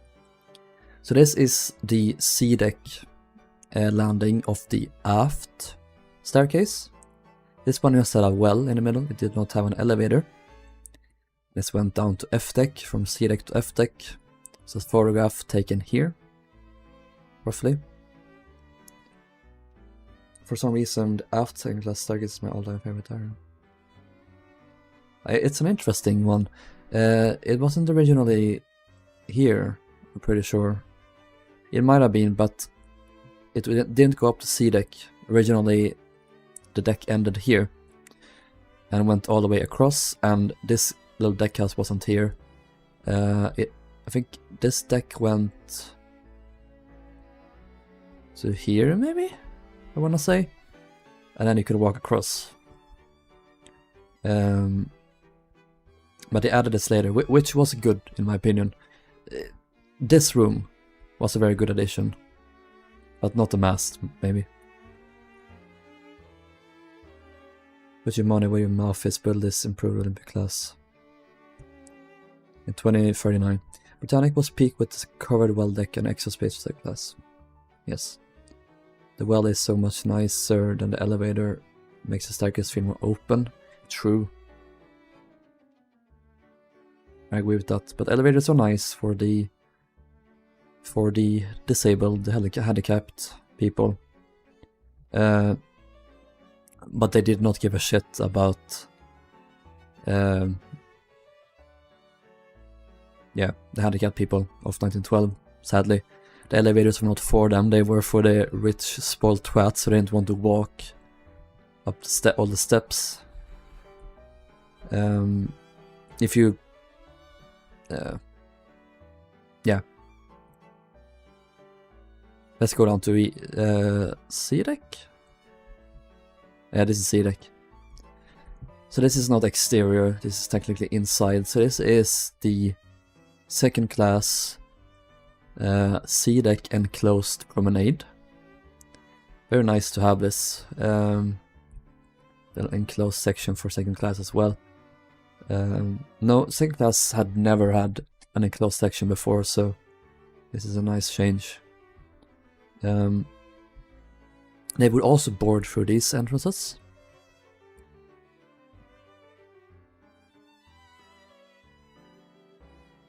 Johnny, I never take the elevator. I hate taking elevators. It means I have to probably stand next to people for like a couple of minutes, and it would be awkward, and I hate it. I hate it so much. Forward of this is third class, so we're not gonna go in there yet. Here's the C-deck landing of the forward staircase. Here's also the elevator you can walk inside. Painted a darker color than the outside. There were no vestibules here for some reason. Here's the library, or the lounge, for second class. It's very dark. Why can't the lamps be lit? They're lit in the middle, but not the outsides. Yeah. This is a beautiful room. I love this. It was... People refer to this room as very Art Deco, before Art Deco. And I kind of see it, honestly. It is super modern. Super crisp. Very bright, I love it. Yeah, it's definitely the most modern room on the ship. I like these. If you guys see the Marvel movies, this is the Black Widow logo. So they're clearly MCU fans, Holland and Wolf. On board RMS Titanic.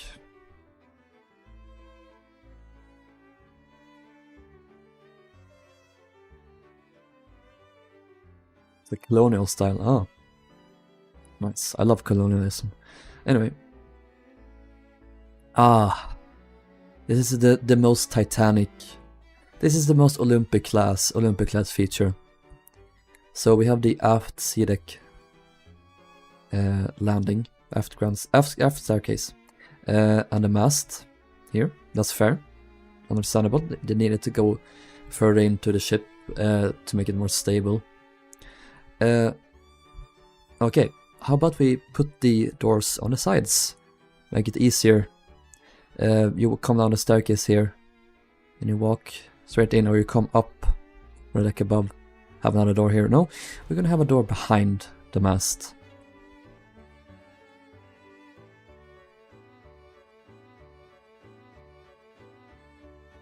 It was certainly a choice. There's also a post box here. Titanic should have had the barbers up on C deck opposite the gymnasium. Yes, that's a good point. Should have been here. On Britannic, they took away this little diagonal bit, and then they put a gymnasium here that went out to the now covered well deck. And this room, this landing was photographed and documented to have been used as kind of like a ballroom. The band would play here a lot, so people would dance to it. You got to think to frame some paneling, Rilo. I don't want to think, Shawnee. I was elected to lead, not to read. Okay, let's go down to D deck. This landing has not been photographed, nor has the boat deck landing of the forward staircase. So this is kind of made up, but I think it looks good. Probably how it would have looked. Before we do the dining room, here are some of the second class cabins. Unfortunately, there is no second class cabin in this demo. This is like the one thing I want them to add. Just because so we have a cabin of each class. We have some cabins for third class. We have many cabins for first class. We have none for second, sadly. So this is also where Cookie has her cabin. Yeah. Dining room. This is where the second class passengers ate. I also really like this room. It's quite beautiful. I like these the panels around the windows. These windows were the largest in all of second class, or the portholes, I mean. Yeah, very nice. Interesting ceiling design too. It's almost reminiscent of the first class dining room. And then we have these tiles, kind of like a beige, orange, cream with the white. I like how they have the pineapples. It's very important for gay people. Anyway, we will... Oh yeah, piano as well. When they had the religious services, they would be in here and play that piano. That's about it for this room. Also, we have the forward staircase here again. Divine service is held in a saloon on Sundays at 10:30 a.m. after the breakfast. Let's go down again.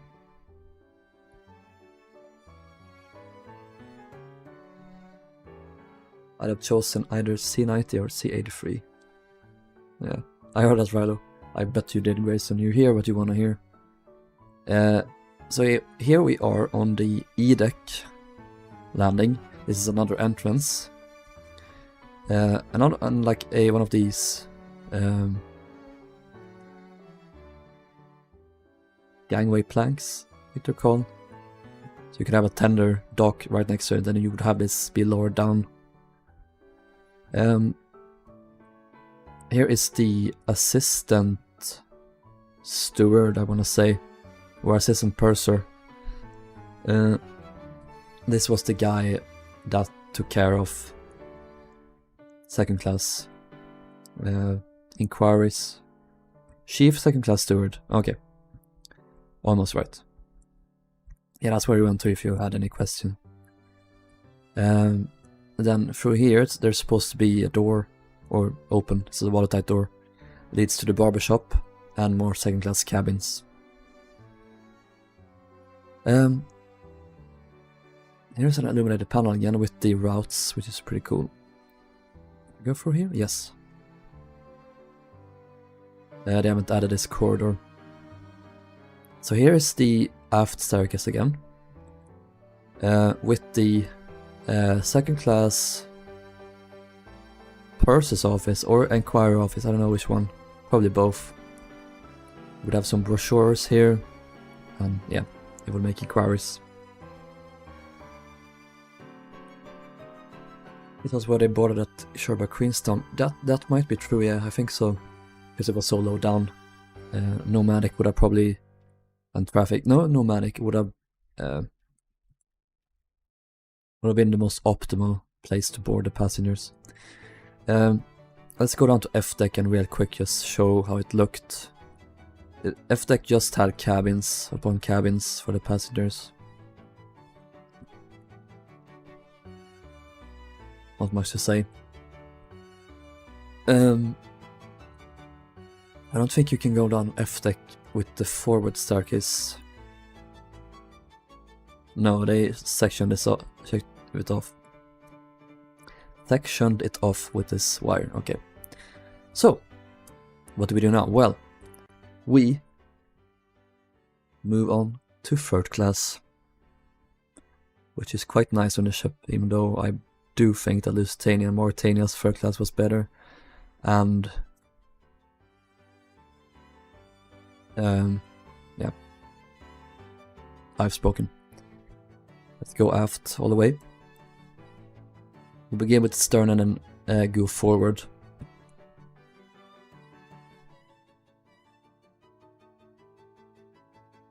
Okay, so here's the aft well deck. This was third class promenading space. Then they walked inside here. Here is their main entrance hall. It's very basic. Couldn't they at least added some chairs and stuff here? They did that later, but it's also a post box here. On either side, here. Here's the smoke room. Quite nice. I really like the third class dining or the general and smoke rooms here. They're very nice. As you can see, it's green linoleum flooring.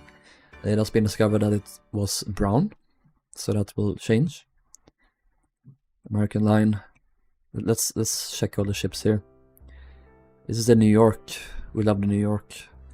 Previously the City of New York. Olympic. Oh my god, is it Swevik? It's either Swevik or Runic. I love them. Sailing to Cape Town. Liverpool, Australia via Cape Town. Albany, Adelaide, Melbourne and Sydney. Every 4 weeks. Leyland Line, Devonian.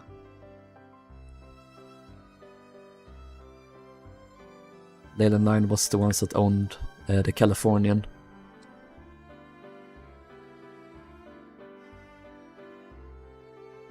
Don't they have a photo of the second class purse office? No. Yes, they do. You're right. The window is over the second class steward. Yes, you're correct. Or assistant, I think. Assistant steward. Didn't Olympic in the furthest have third class only in the bow and tourist third in the stern? Yes, you're correct. Although in the furthest they combined tourist third and second class to just create tourist. And then the 33, I think they did that. Oh yeah, there's also a bar here.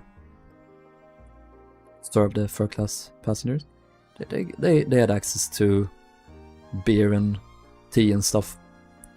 Devonian again. New York. Minnesota. Of the Atlantic Transport Line. Which one is that? Alex, do you know which one that is?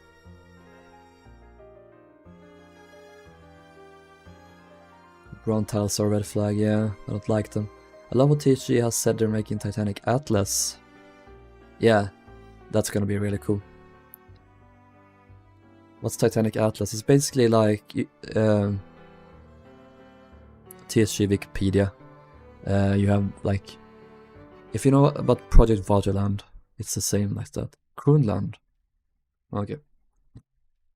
Finland, Sealand, Kronland, Vaterland. Okay. I didn't know that TSG were time travelers. You guys heard about the Penland or the Pittsburgh? Launched in, I believe she was launched in 1920. So this is wrong. Hello, Josephine. Yeah, this is wrong. They realized that too late. Penland didn't exist by the point of Titanic. Here is Svevik again. Oh, hello. The fucking windows are reflecting. Here we go. Which one is this? Yeah, this is Celtic. Yeah, Celtic is this. Montague Black. Is that the painter maybe? Oh, hello New Amsterdam. My beloved. He's cute. 1920, yeah. She also became the Penland in 1926, yeah. So fucking confusing that she was Regina first, then she was renamed to Pittsburgh, and then Pittsburgh was renamed to Regina. It's so confusing. Let's go down to D-Deck. Wait, was there a piano? Yeah. Olympic didn't have a piano at first. They added this later.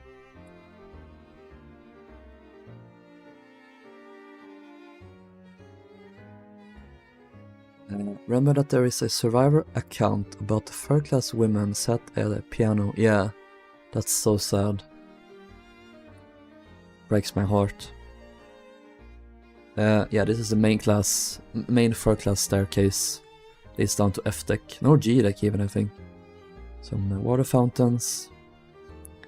And here are some third-class cabins forward. We can't get to it though because some fucking... Okay.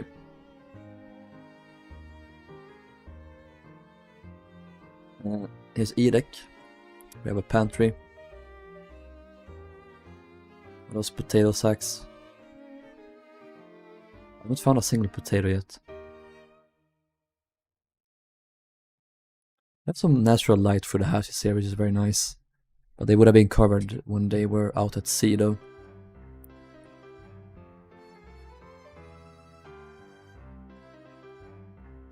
I'm not gonna make my way forward just yet. Okay, maybe I am. Did I walk? No, let's walk here. So, we're on E-deck right now.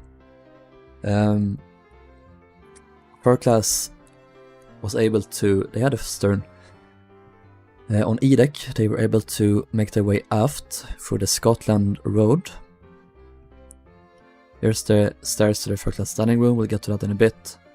Went all the way forward to the bow with the first class open space. So I will show you guys that in just a bit. We'll get to it. Don't forget the cabin. Oh, not here. Yeah, here. Yeah, this is there are 2 first class cabins on the ship. So this is an example of the aft ones. The aft ones were the only ones that had wash basins. The ones in the sterns did not have wash basins. The women was housed in the stern. They had wash basins. The man was in the bow. They did not have wash basins. Let's go forward. These are all first class cabins. Second class staircase inside there. And also in here as a forward staircase. This is one of the first class entranceways where they would board. They could board here via the nomadic, or they could board in one of the forward ones. We'll get to that later.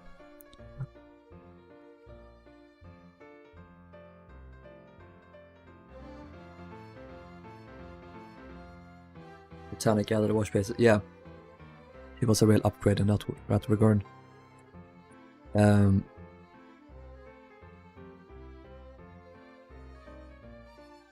We found potato.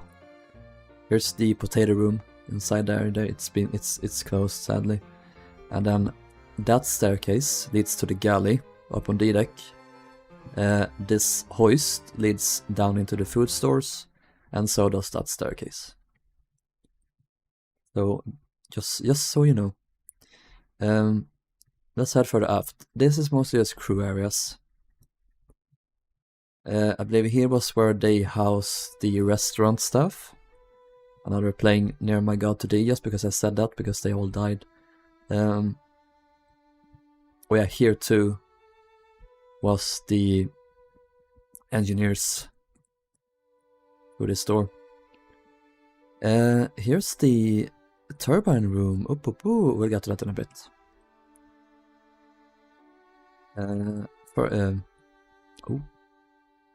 Sneak peeks. Here's a crew entrance. Here's the engineer's mess, where they ate.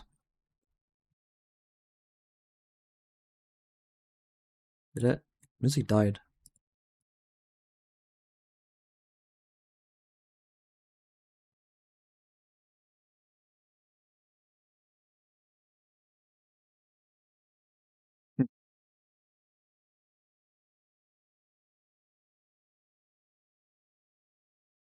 The Olympic gave the first class stairwell dado and tables and chairs and chairs. I'm not sure. Maybe.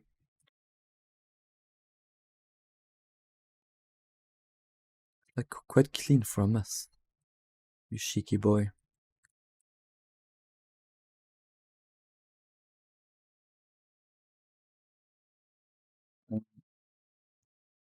Very quiet without the music.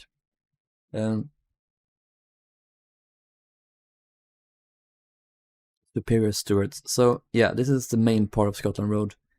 It's very long. It connects the bow with stern.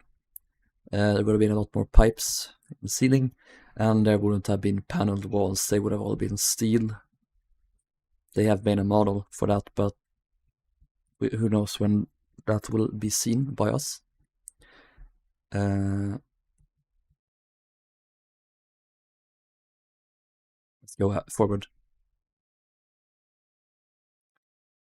Yes, while we are here, this is the first class dining room down here.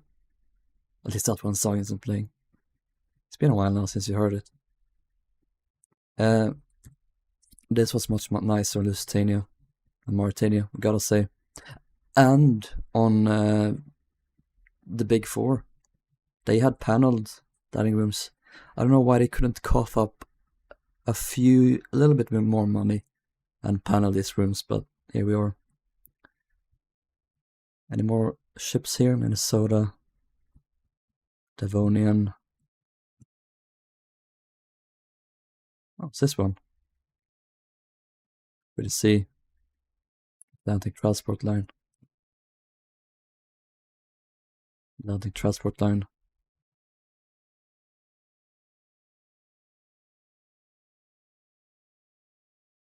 That's such an awkward ship. And look, it's a cruiser's stern, so this is after Titanic too. Alright, no one cares. These were divided into essentially 2 rooms with the watertight bulkhead in between. The women would have eaten here, and the families, and then the men would have been here. They would have been separated quite a bit.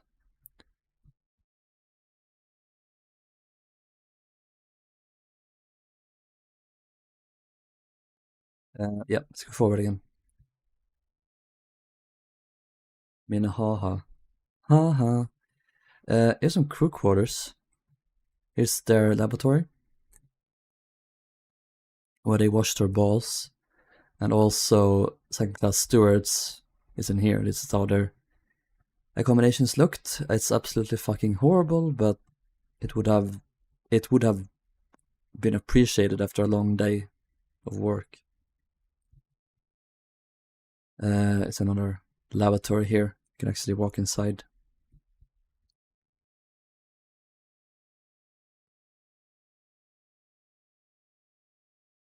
Very nice. Quite nice, honestly. No complaints. Oh yeah, yeah. Let's might as well do this now. This is the Rilhon complex, where they stored all of the clean and dirty linen. They didn't actually clean it on board. They just kept it in bags, and then they brought it on land when they docked and clean it on land, basically. The textures, the sea fighting, Anyway, there's some first class cabins. Cabins! Good. Okay, so this is another one of the first class entrances on either side. Here's the master at arms cabin. Yeah, there were 2. They slept in here. This box thing could open up because it's a hinge. There's a wash basin inside. I don't know why they had that, but yeah, good for them, I guess. Here's an example of a third class cabin in the stern. Incredibly simple, but here we are. They had no wash basin either.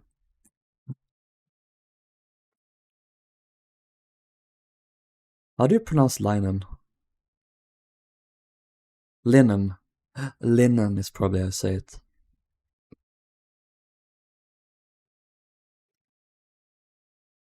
Yeah, tablecloths, bed sheets. If Dorsey shits the bed, they just come and replace it. Yeah, let's go up to D deck, my friends. Oh, this is a cool. I like this room. This is open space. So this was like a doubled as a lounge, as well as a little promenading space, enclosed promenading space for third class.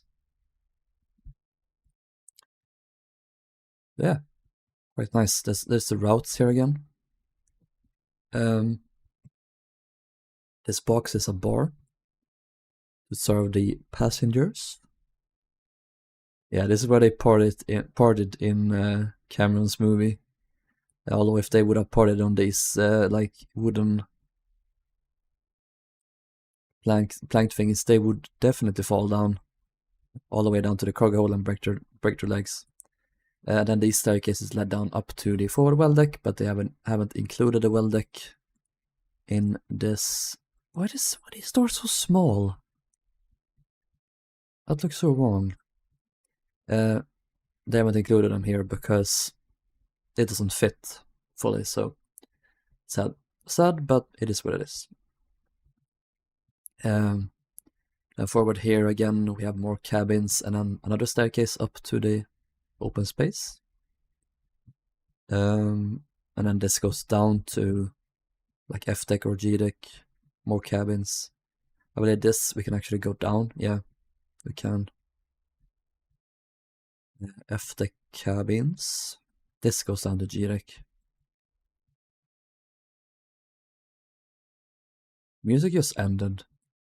Rip in peace. Wow, I do not shit the bed. Do you not?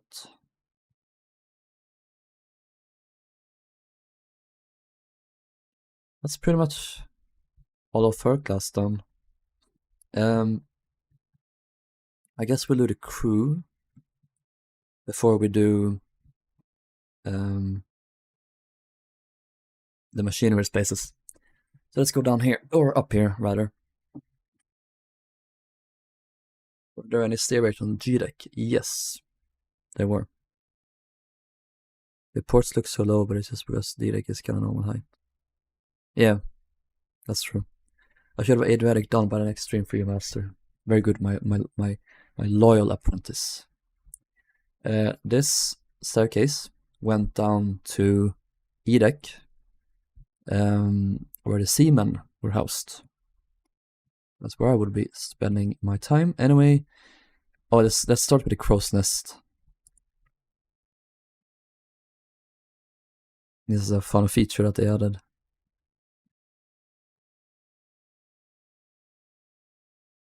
Nice. I mean, the foxhole, you can see it, but you can't walk on it sadly yet, which I hope they add eventually. Yeah, cool. Ah, ding ding ding, iceberg, right up my ass.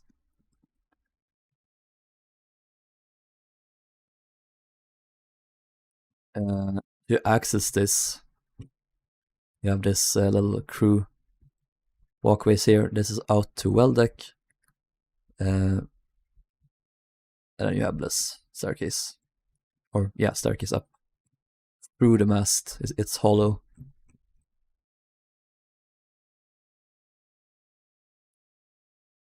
Was the second mast the same thickness as the first mast, and were both masts hollow? Yes and yes.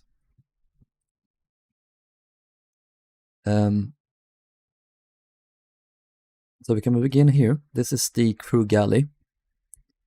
This is the only place on the ship where they've actually included shear, which I think is pretty funny. You can see it curves upward. Yeah, this is where all of the food for the crew was cooked. We have a little range here to cook stuff. Titanic's unique skylight is here. Olympic didn't have this originally. There's like an oven type thing, as well as these are coal boxes. There's a slop chute. I like to shoot down my slop. An automatic potato peeler is here, very nice, as well as these 3 steam pots where I think they cooked soup. What I say? No, steam pot. I don't know. It's like, yeah, stuff. Here is the seaman's mess, where they ate, very close to the galley, so that's good for them. This top yellow color was White Star Stone was known as, which most crew areas were painted in. And they also had the orange dado at the bottom. Or the mini galley if you haven't already. The mini galley?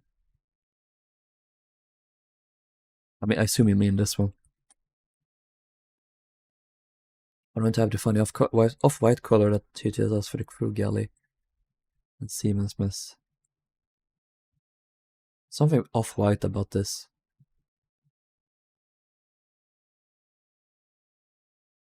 Our cat Bella Boo loves the cold bucket. Oh. She's gonna come very dirty, very sooty.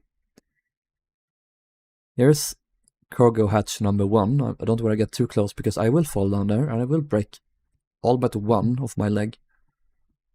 On this side is just more crew quarters. There's a hospital in here. Here's a dispensary with the medicine and stuff. And then this is an entrance for the firemen and the greasers to go down to their quarters. I like that they opened this up just for this demo. It's nice, bring some light to things. So here is the windlass gear room, which I love that they included. It's heavily based on Titanic because that makes sense. It would have been the same. Titanic had a bulkhead here though, which Olympic and Titanic didn't have. This control the capstans on the deck above. These two and these two. Why? No, wait. Okay, so these two were capstans, and so were these ones, while these ones were for the anchor equipment, and they were powered by these engines in the middle. There were two more here as well.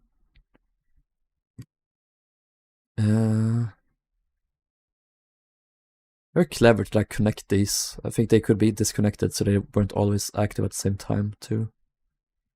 And this is also the auxiliary anchor rope. There was an auxiliary anchor above here that the anchor crane would hoist over the side and connect this rope to, just in case they needed an additional anchor. Maybe if one of the anchors were lost, or if they needed the third anchor during heavy seas to like really secure the ship down. Okay, that's pretty much it. There's like some crew cabins on the sides, and then there are these fans. That's about it. So let's head down to the fireman's quarters.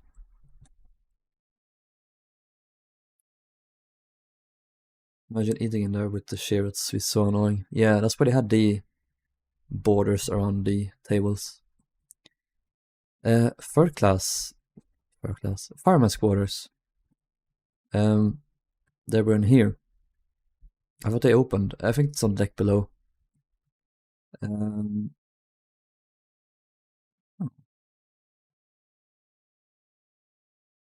never mind.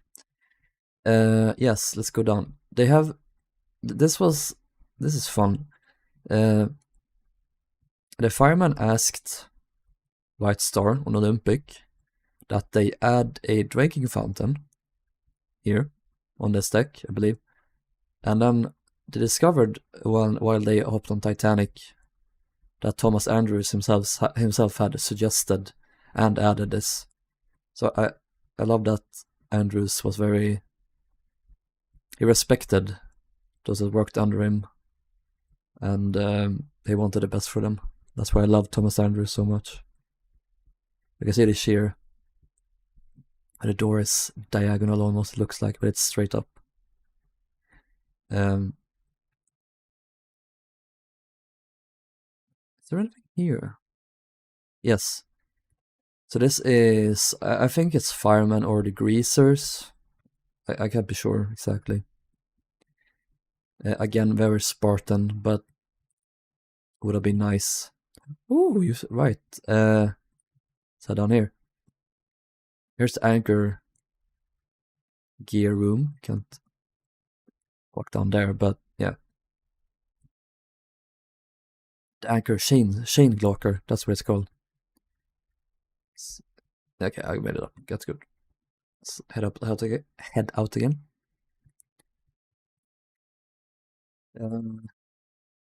I store 25 Scotch Marine double-ended bodies in my backyard, as you should.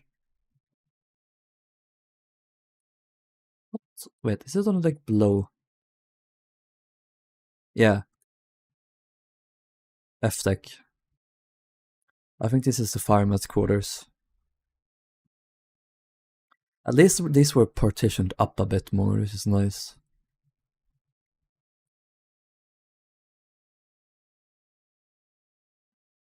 Good stuff. And of course they had the I was gonna say skylight, but it wouldn't have been open like that, so it wouldn't have. Yeah, it actually would have, because there was a skylight, the hatch. Oh, hello. This is the #1 cargo hold, so it's a lot of cargo. But yeah, we can actually walk around here. Ooh, Hello.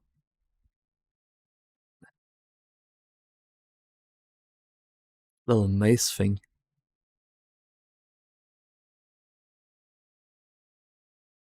I think this is also a Adventure Out of Time um, Easter egg. I think. I'm not sure, but I think it is. In this direction. Like it's the car. It wouldn't have been in this. It would have been in the number 2 cargo hold. Or 3. And we can't access that yet. I'm sorry, Johnny. I know you want to so bad. Alright, fuck it. It's time for the machinery spaces. So now we are on the tank top. We are at the lowest level of Titanic. Here's some like machinery. Supposed to walk on this side. No, is it the other side because it's in Britain? I don't know. I don't care. Way out this side. Men will break step while in tunnel. What this meant is that the floor was essentially a bridge. It laid on top of the frames, like the bottom of the ship. So as you walked across it, if you walked in like a synced motion, all the people, the vibrations could cause the bridge to actually vibrate apart and break. That's been noted a lot and discovered in like militaries in certain situations. So what this means is that guys try and walk a little bit like uneven and don't sync up your steps because there's a risk that this breaks. Way out this side. Okay, so it is definitely left traffic. Way in this side. To all store codes. Oh dear. How fancy. Here's some like pumps and stuff. In here would be 2 auxiliary coal bunkers if needed. I know, Alex. I don't know why they couldn't have just reinforced it.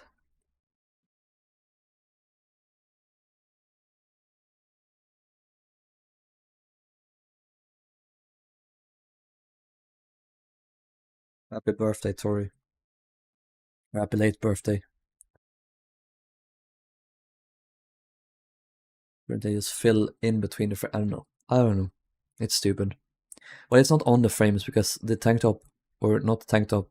Yeah, the tank top. It's slightly raised up above it, so they could like go down and like provide maintenance to the tanks, I believe. Yeah, you had these manholes going down. So yeah, there you have it.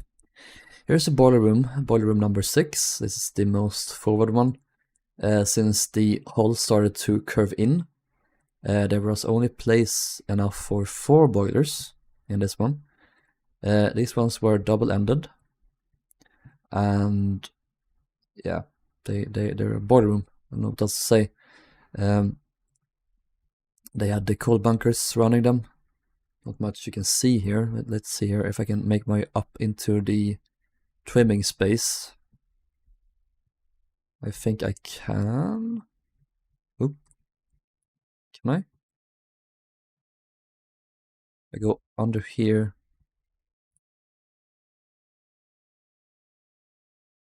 I'm pretty sure I can. Is there a ladder? I think that ladder can get up. No.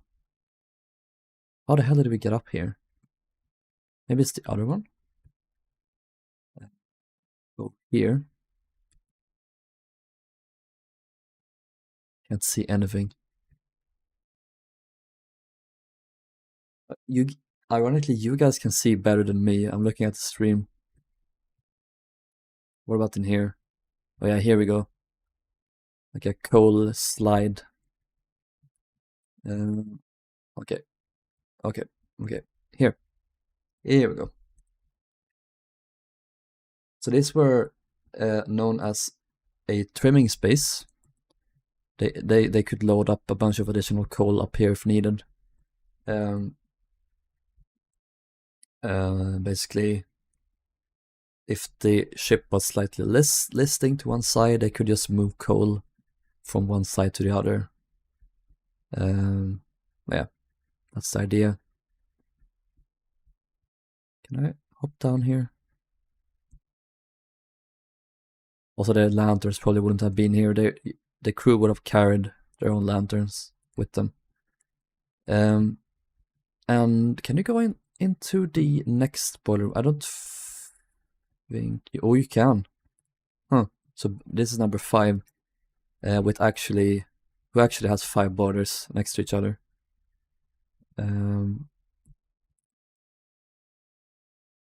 Oh. Uh-oh. Coal fire theory, guys. Confirmed. Ship sank due to a coal fire, not the iceberg. Riley would rather lick Titanic coal or make love to one of her boilers. Offline so you wouldn't die. I would like to do both. You leave me double-ended. Yes. To think how complicated the tank top is, so was area blowing. Yeah. Is there any more ship? Are there any more ships? I don't know what you mean. What have we told you about smoking in the coal bunkers? Shh. Stop complaining. I don't think you could walk. No. This knocked over wheelbarrow prevents us from going further. Yeah, there were 6 coal boiler rooms in total. I wonder, is this the where you go? Oh, look at that! So Titanic had these ash eject hoist type things to get all the ash out, while at sea, kind of like an automatic process, they suck them out. While at port, they would have had to do it manually. There were already by this point laws in place to prevent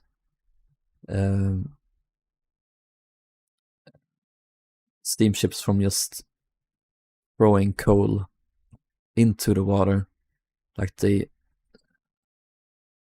ports were too polluted. So I want to find the space where the threw out the coal or the threw out the ash manual. I think it was in here, maybe then. I think here. Yes. You see this little bucket here. They would pull this up and through this little thing all the way up. Yeah, here it is, Darcy. The ash place. Ash place is what this was called. And this went up. And this is where the... Wait, can we fall down here? Yeah. Oh fuck, I gotta go up again.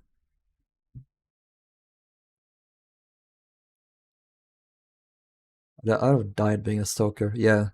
You'll probably get cancer inhaling all of this carbon. It sucked you out in port. Yes. Yeah, all these buckets, they would be brought off the ship. They had a little, so they didn't have to pull it up themselves. They had this little steam engine or electric engine to pull the buckets up. That's pretty much that.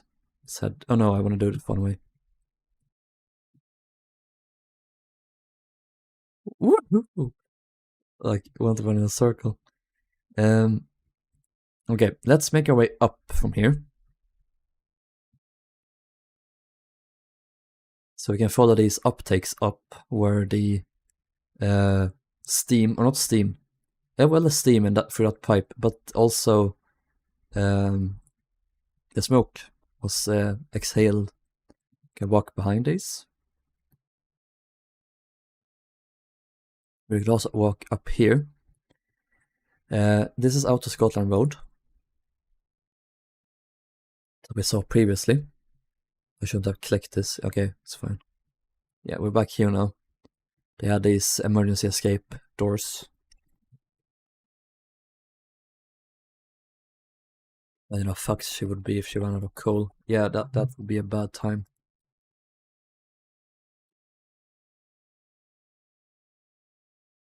This goes all the way up. So the up there is the top of the boat deck house, as the officers' quarters. Oh, what is this? Well, this is the boiler, not the boiler, the funnel, the lower funnel actually. Right above this is where the funnel starts. So this went around. This was like for maintenance. You could walk inside here. If you touched this while the ship was on, you would be terribly, terribly scolded, and you would get.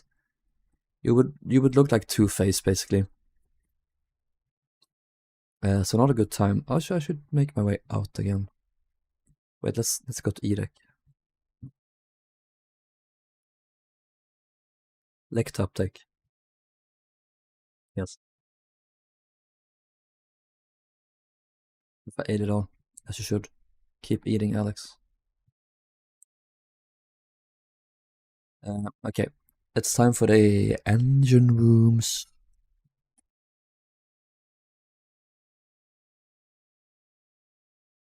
Exciting, exciting. Okay. I will try to do my best to explain this. This is the reciprocating engine room that houses the reciprocating engines, as you would expect. These two power Titanic's outer two propellers. Titanic had 3, and then the turbine, we'll get to that in a bit, power the middle one. This was all modeled by Kyle in like a week, which is crazy fucking impressive. He said himself that it's not like complete and it's quite inaccurate, but it really like succeeds in providing the feeling of the room, which I really like. So I'm glad he included this. So up here is the tops, the cylinders of the engines. These rails up here were basically, if you needed to provide maintenance in the engines, these could come along. They would lift the tops up, and you can check inside and see what was wrong. Here's also the uptake, or the casing rather, that went up all the way, like an escape ladder up, as well as providing some air for the room. It was the massive and thick shaft that would be. Oh, James Cameron made this room be like. They're so fucking oversized, the engines in the Cameron movie. It's funny. What was the point of this little walkway in the middle here? I don't understand. Maybe to provide some stability, I don't know. You have these massive structural support pillars in the middle. There's also the Holland & Wolff Builder's Plaque. Holland & Wolff Limited, Titanic, Belfast. Kyle Snowball. I didn't notice that. Shipbuilders and engineers. That's so good. I love Kyle. So yeah, we can see the engines are working. I think we can walk in here, see them work. Oh, this makes me feel things. Do you guys know what these inner rods do? I know that like these main like big ones here, they are the ones with the cylinders, but then these ones, I don't know what these do. But it's also part of it. Because they also connect to the sides here.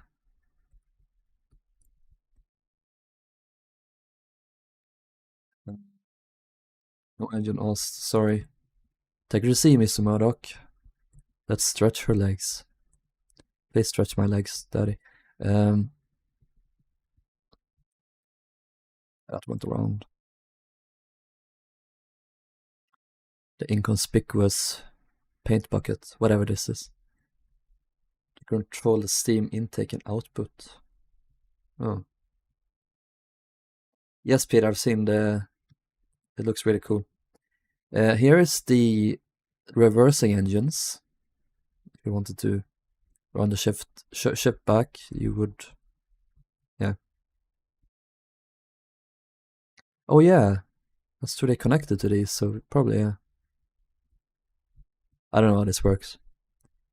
There was manual originally, but by this point it was definitely not manual. Darcy, Darcy, Darcy. It's the other way around. Yeah, here's the bottom floor. It's like some gauges, and it's where they would have controlled the engines. We also have the indicators here on the bridge. Some more walkways here you can walk through. Very nice. And on the sides we have a bunch of equipment. This is like the water circulation plant. Because after the steam is used, it gets funneled into the turbine. After that, it gets condensed back into water, and this is that equipment basically, and it gets put back into the boilers so it can be reused. Because you can't just use seawater. The seawater needs to be cleaned and purified. I believe they had equipment for that, but they wanted to reuse the same water as much as possible. On that side is also the refrigerating engines. You can't really see them too well, but they were there. They powered the refrigerated cargo holds basically. What else is there to say? I don't know if there is much more. They have wind shear for some reason. I don't really know what those did. There's also one there. If that was like to provide maintenance, probably. The rare golden winch, shiny winch. The inner machinations of the Titanic engines are an enigma. Yeah.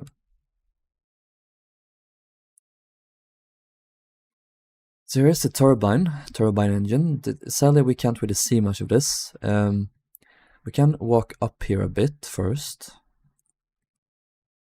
Here are the emergency dynamos. The electric engines were knocked out, they could use these ones. Although if you don't have the boilers, then you couldn't use these either, so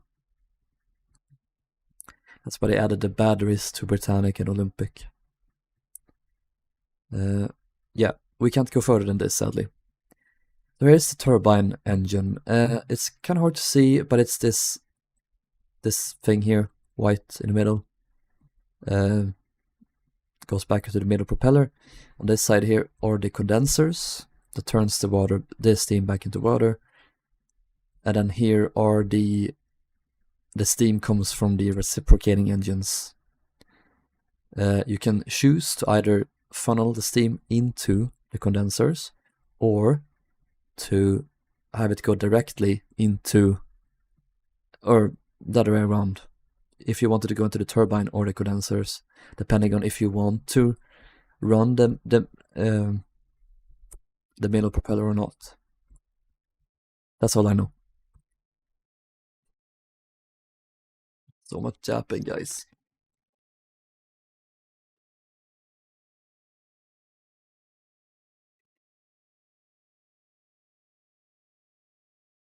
When will the full version of Titanic Honor and Glory be released? We don't know. Probably at least 5 years from now. Sadly, but it is what it is. So now it's just the exterior left and the officers' quarters we need to check out as well. So I think I will. Now let's go to the beach. No, I don't want to sing Nicki Minaj. Fuck Nicki Minaj. Let's go here. When it gets married. You mean when we get married, Shawnee? Like 20. One would hope their current momentum is kept. Did I go too far? I think I did. I want to go through the, grand staircase. Motor mouth mic. Nicki Minaj can go get deported. I would have no objections. Let's go all the way up. Blocked her on Spotify, as you should. Maga Minaj. I've been betrothed to a lady. Have you now? How disappointing. Yeah, let's do it deck by deck. So we have the boat deck. Well, let's begin with officers' quarters before this door. Sadly, we don't have any actual officers' cabins. Wish we did have at least one. Because they are done.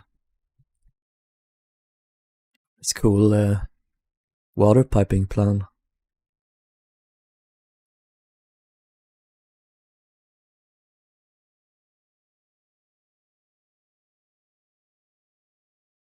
Good stuff. And that goes out. Let's go to this side. Oh, here's the Marconi room. This is where they would have done the beep beep beep beep beep beep beep beep. Yeah. MGY, that was Titanic's call sign.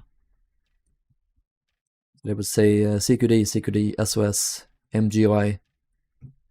Come help us, we are the Titanic, we're sinking. Here's their cabin, where they slept. There were two wireless Marconi operators, which was insane. They would have needed at least 4 or 6, which they did do later. And here's the gear room, the machinery for the wireless equipment. Yeah. Some sand buckets here too. If this caught fire, they could just drench it immediately. This was pretty smart. Here's the expansion joint. I'm gonna say it again. Love everyone suddenly hates Minaj. Yeah. I never liked it to begin with. I mean, she never was a good person, so.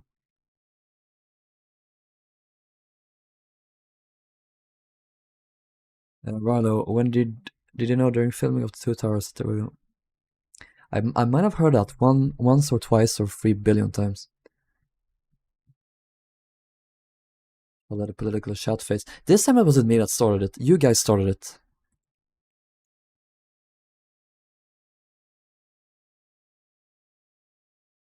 Okay. So here's a bridge.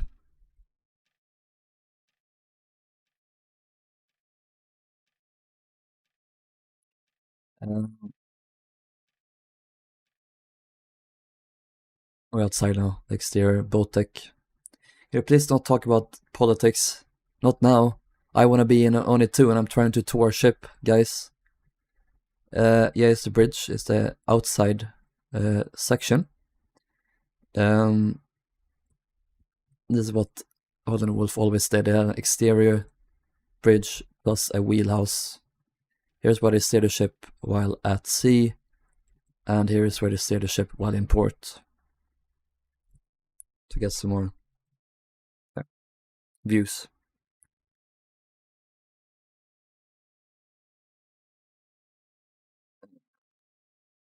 That's why they made a bridge square, but Olympic 1911 curved bridge was big. Yes, Olympic's bridge was curved originally, and it was much larger, extended out to the sides, unlike Titanic's, which is smaller. Quite smaller, this room. These cabinets were for like maps, and I believe they even were for flags. And here are the lifeboat equipment. This was not stored here. This was stored, is theorized to have been stored way back in the stern somewhere. Each lifeboat would have had a lamp, little compass, some rope. I don't know what those are though. Is it like 1, 2, 3, 4, 5, 6, 7, 8, 9, 10? Yeah, that makes sense. 4 boats on each side, excluding the wait. 1, 2, 3, 4, 5. Oh my god, 6. It's 12. That makes sense. That's weird.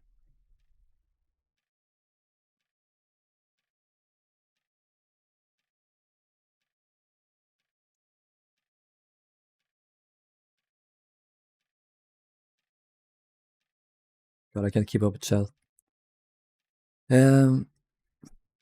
What's this? I think this connected the steering wheel to steering engine through like, I think it was like some hydraulic, some shit, or like I don't know, I forget. And that's about it for all interiors. I think that's just the exteriors left. So let's tour the boat deck. Let's begin here. We've been streaming for 3 hours. The wheels are connected. Yeah, I know, but like, wasn't this to no, it might have been, I forget. Fuck it. These are Pelorises. I forget what these were for. We have the bridge cabs here. They would control the whistles from here. You can look out over the ship's side. You can barely.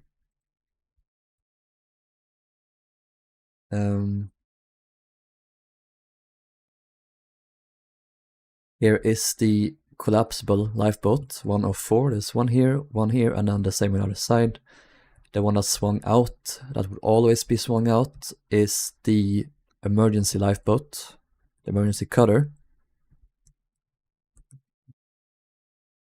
That's not true. Or is it? Maybe, wait. Yeah. This boat was smaller. We have the SS Titanic, White Star Line flag. Then this is the lifeboat specification plaque. 30 says how long it was in feet. 9, I believe, is width, while 4 is height. Then this is, I think this is weight, how much you could take. These ones were bigger than this one, so maybe they only had one texture for these plaques, I don't know.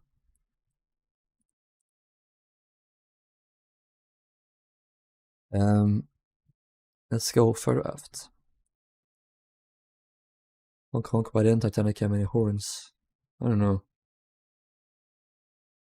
Why didn't Titanic have a strip club? Who's to say she didn't? Here's some winches to winch back up the lifeboats. If they lower them, I need to bring them back up. And yeah, I love the atmosphere. Funnels are so cool.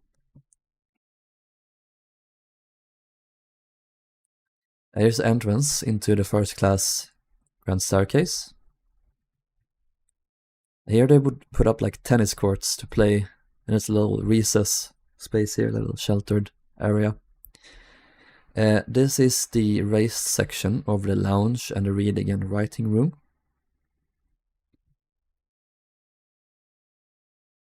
Here's the gymnasium inside here. You can see inside there, of course.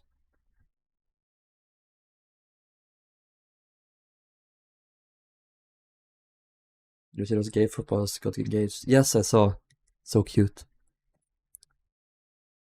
It's a homophobic sport just like hockey.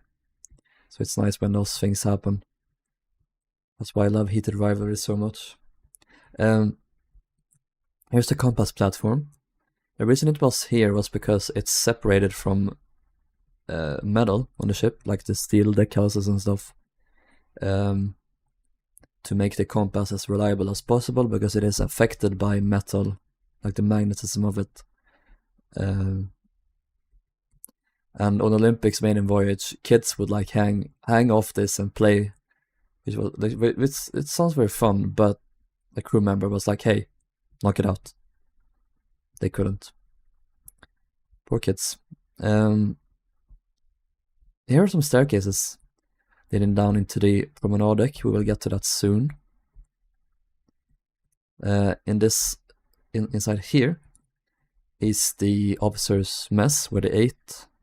They had a smoke room in the further forward. Then on this side, it's another staircase down, as well as a what's this called? Deck chair store. There's so many deck chairs. Further left was England. They were shouting homophobic abuse. Yeah, England and America, worst countries on earth. Here's the aft expansion joint. You want to expand your joints. This is the engineer's promenade, where they would promenade, as you would imagine. There's a staircase here for the stewards to go down. And in here would be this engineer's smoke room.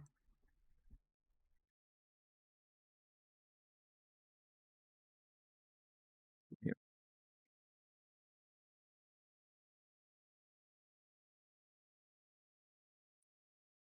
I'll just say that while building all the British liners. I mean, the British, they did one good thing, and they bought us the White Star Line. Cunard Line actually was an L though, so they kind of brought it back down again.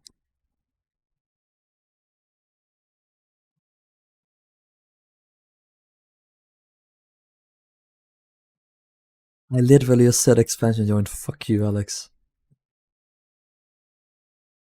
Another winch on both sides. This is the grand staircase, aft grand staircase dome. What's above it? And here are some more lifeboats. Now these would often be swung out during voyages, so that second class passengers could have some more, little bit more wiggle room, some more deck space. While at work, if you hit 5,000 subs.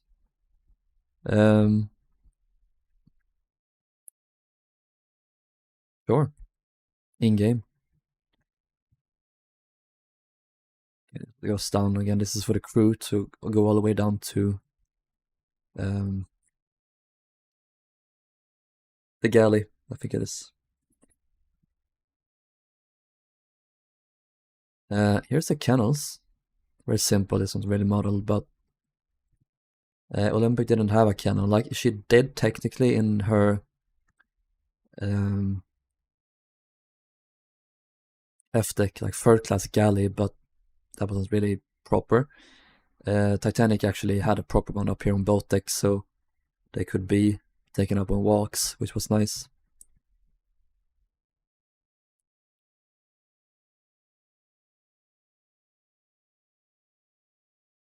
So much gain shot. Incredible. Oh my god. Cameron's mystery box.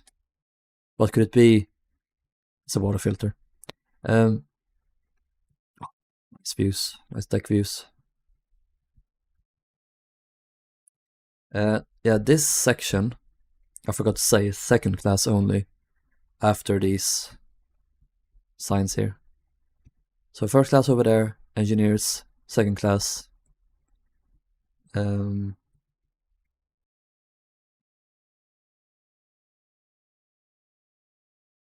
this is the forward staircase again. We saw this earlier. So the elevator gear up on that deck house. Yeah. I want to go down to A deck. Let's see if we... Yeah, I'll go forward. I know the way.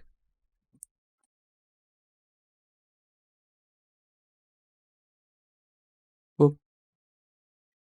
I want more autofocus. You should have it later.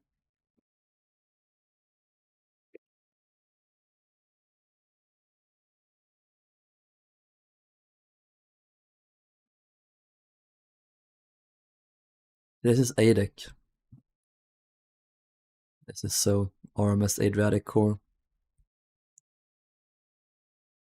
Go forward. Expansion joint. I don't have to mention it every time I walk past it. Fuck you. Yeah. Yeah.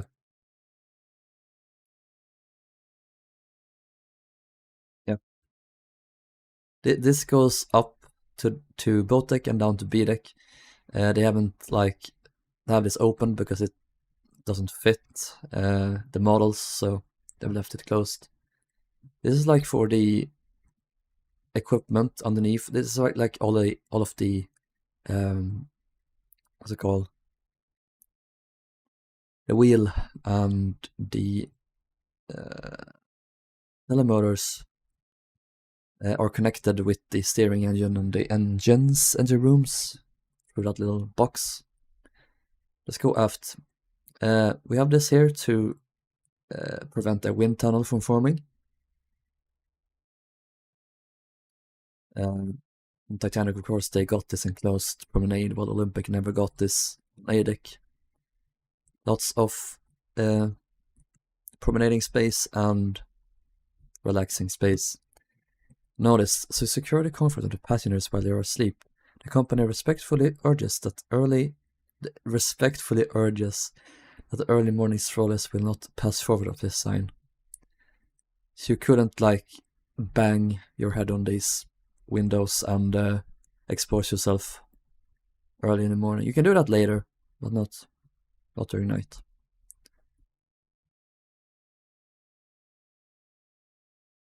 Expansion joint.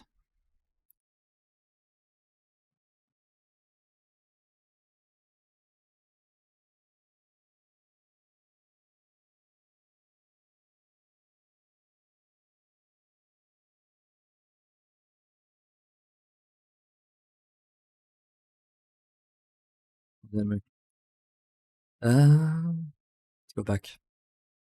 Oh no. Oh no.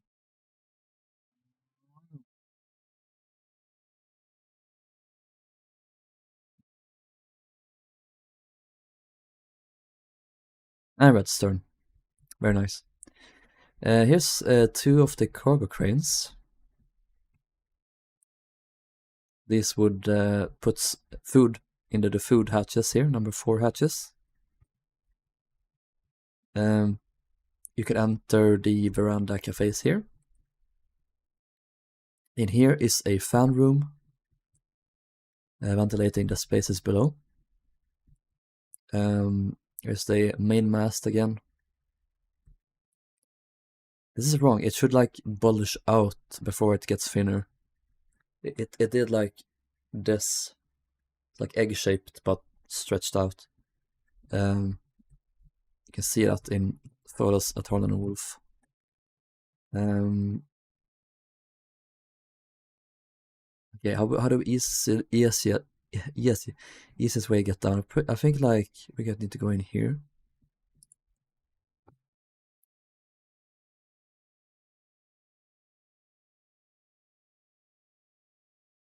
What about the cabins below A deck on Titanic? Fuck them. Okay.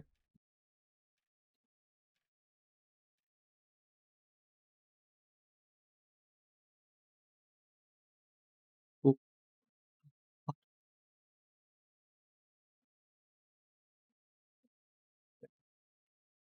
Sunglass promenade. We saw this before. Up there. And this goes around here, or underneath rather, like this. I want to turn this vent around. I'm gonna pump this vent a bit, guys.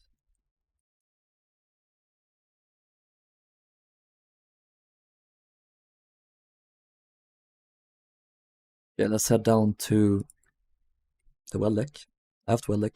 We can't walk down again the forward well deck or the forecastle deck, sadly. Here we have the aft well deck with 2 more cargo cranes, load not to exceed 2.5 tons. Well, which Olympic class liner do you like the best? Olympic, followed by Britannic, and then Titanic.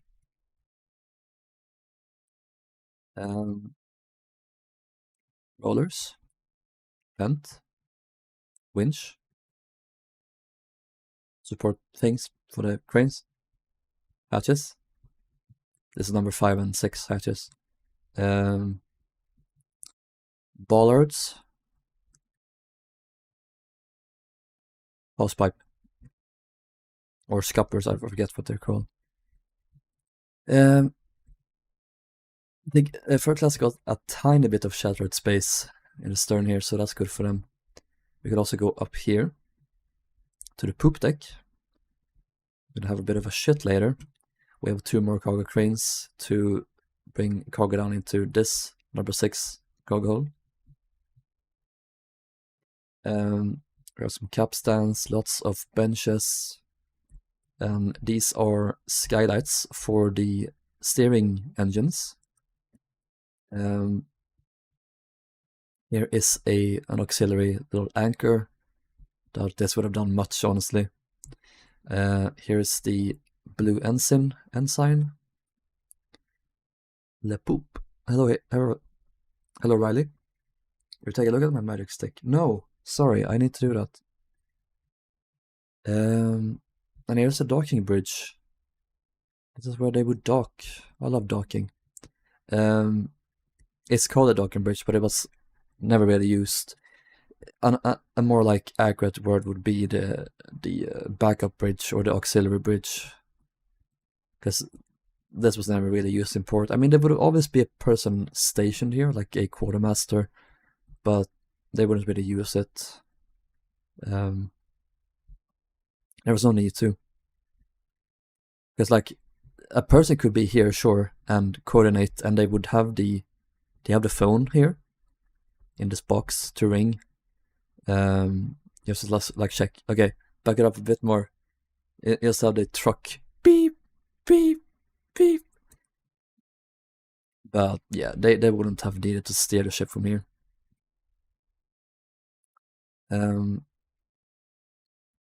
Gee, that's about it. What is anything more? I think. Is there anything I've missed? I don't think so.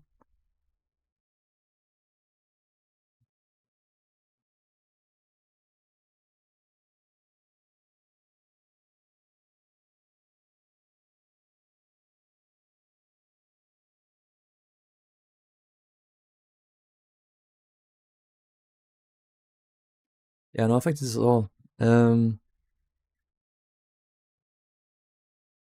Yeah, I'm gonna end the stream on the docking bridge.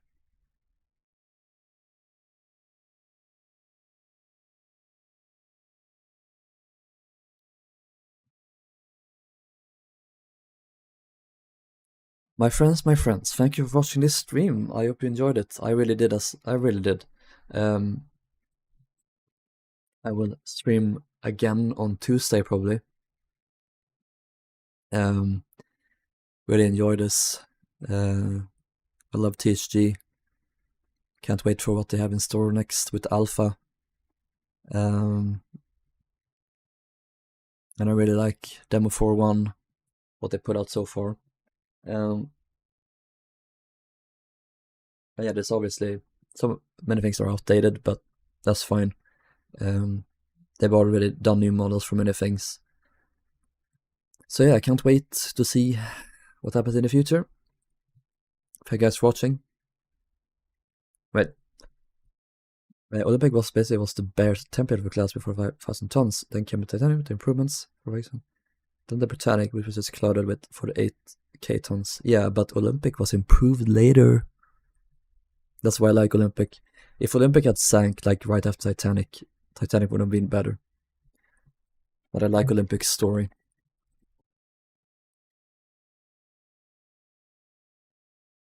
Patroness.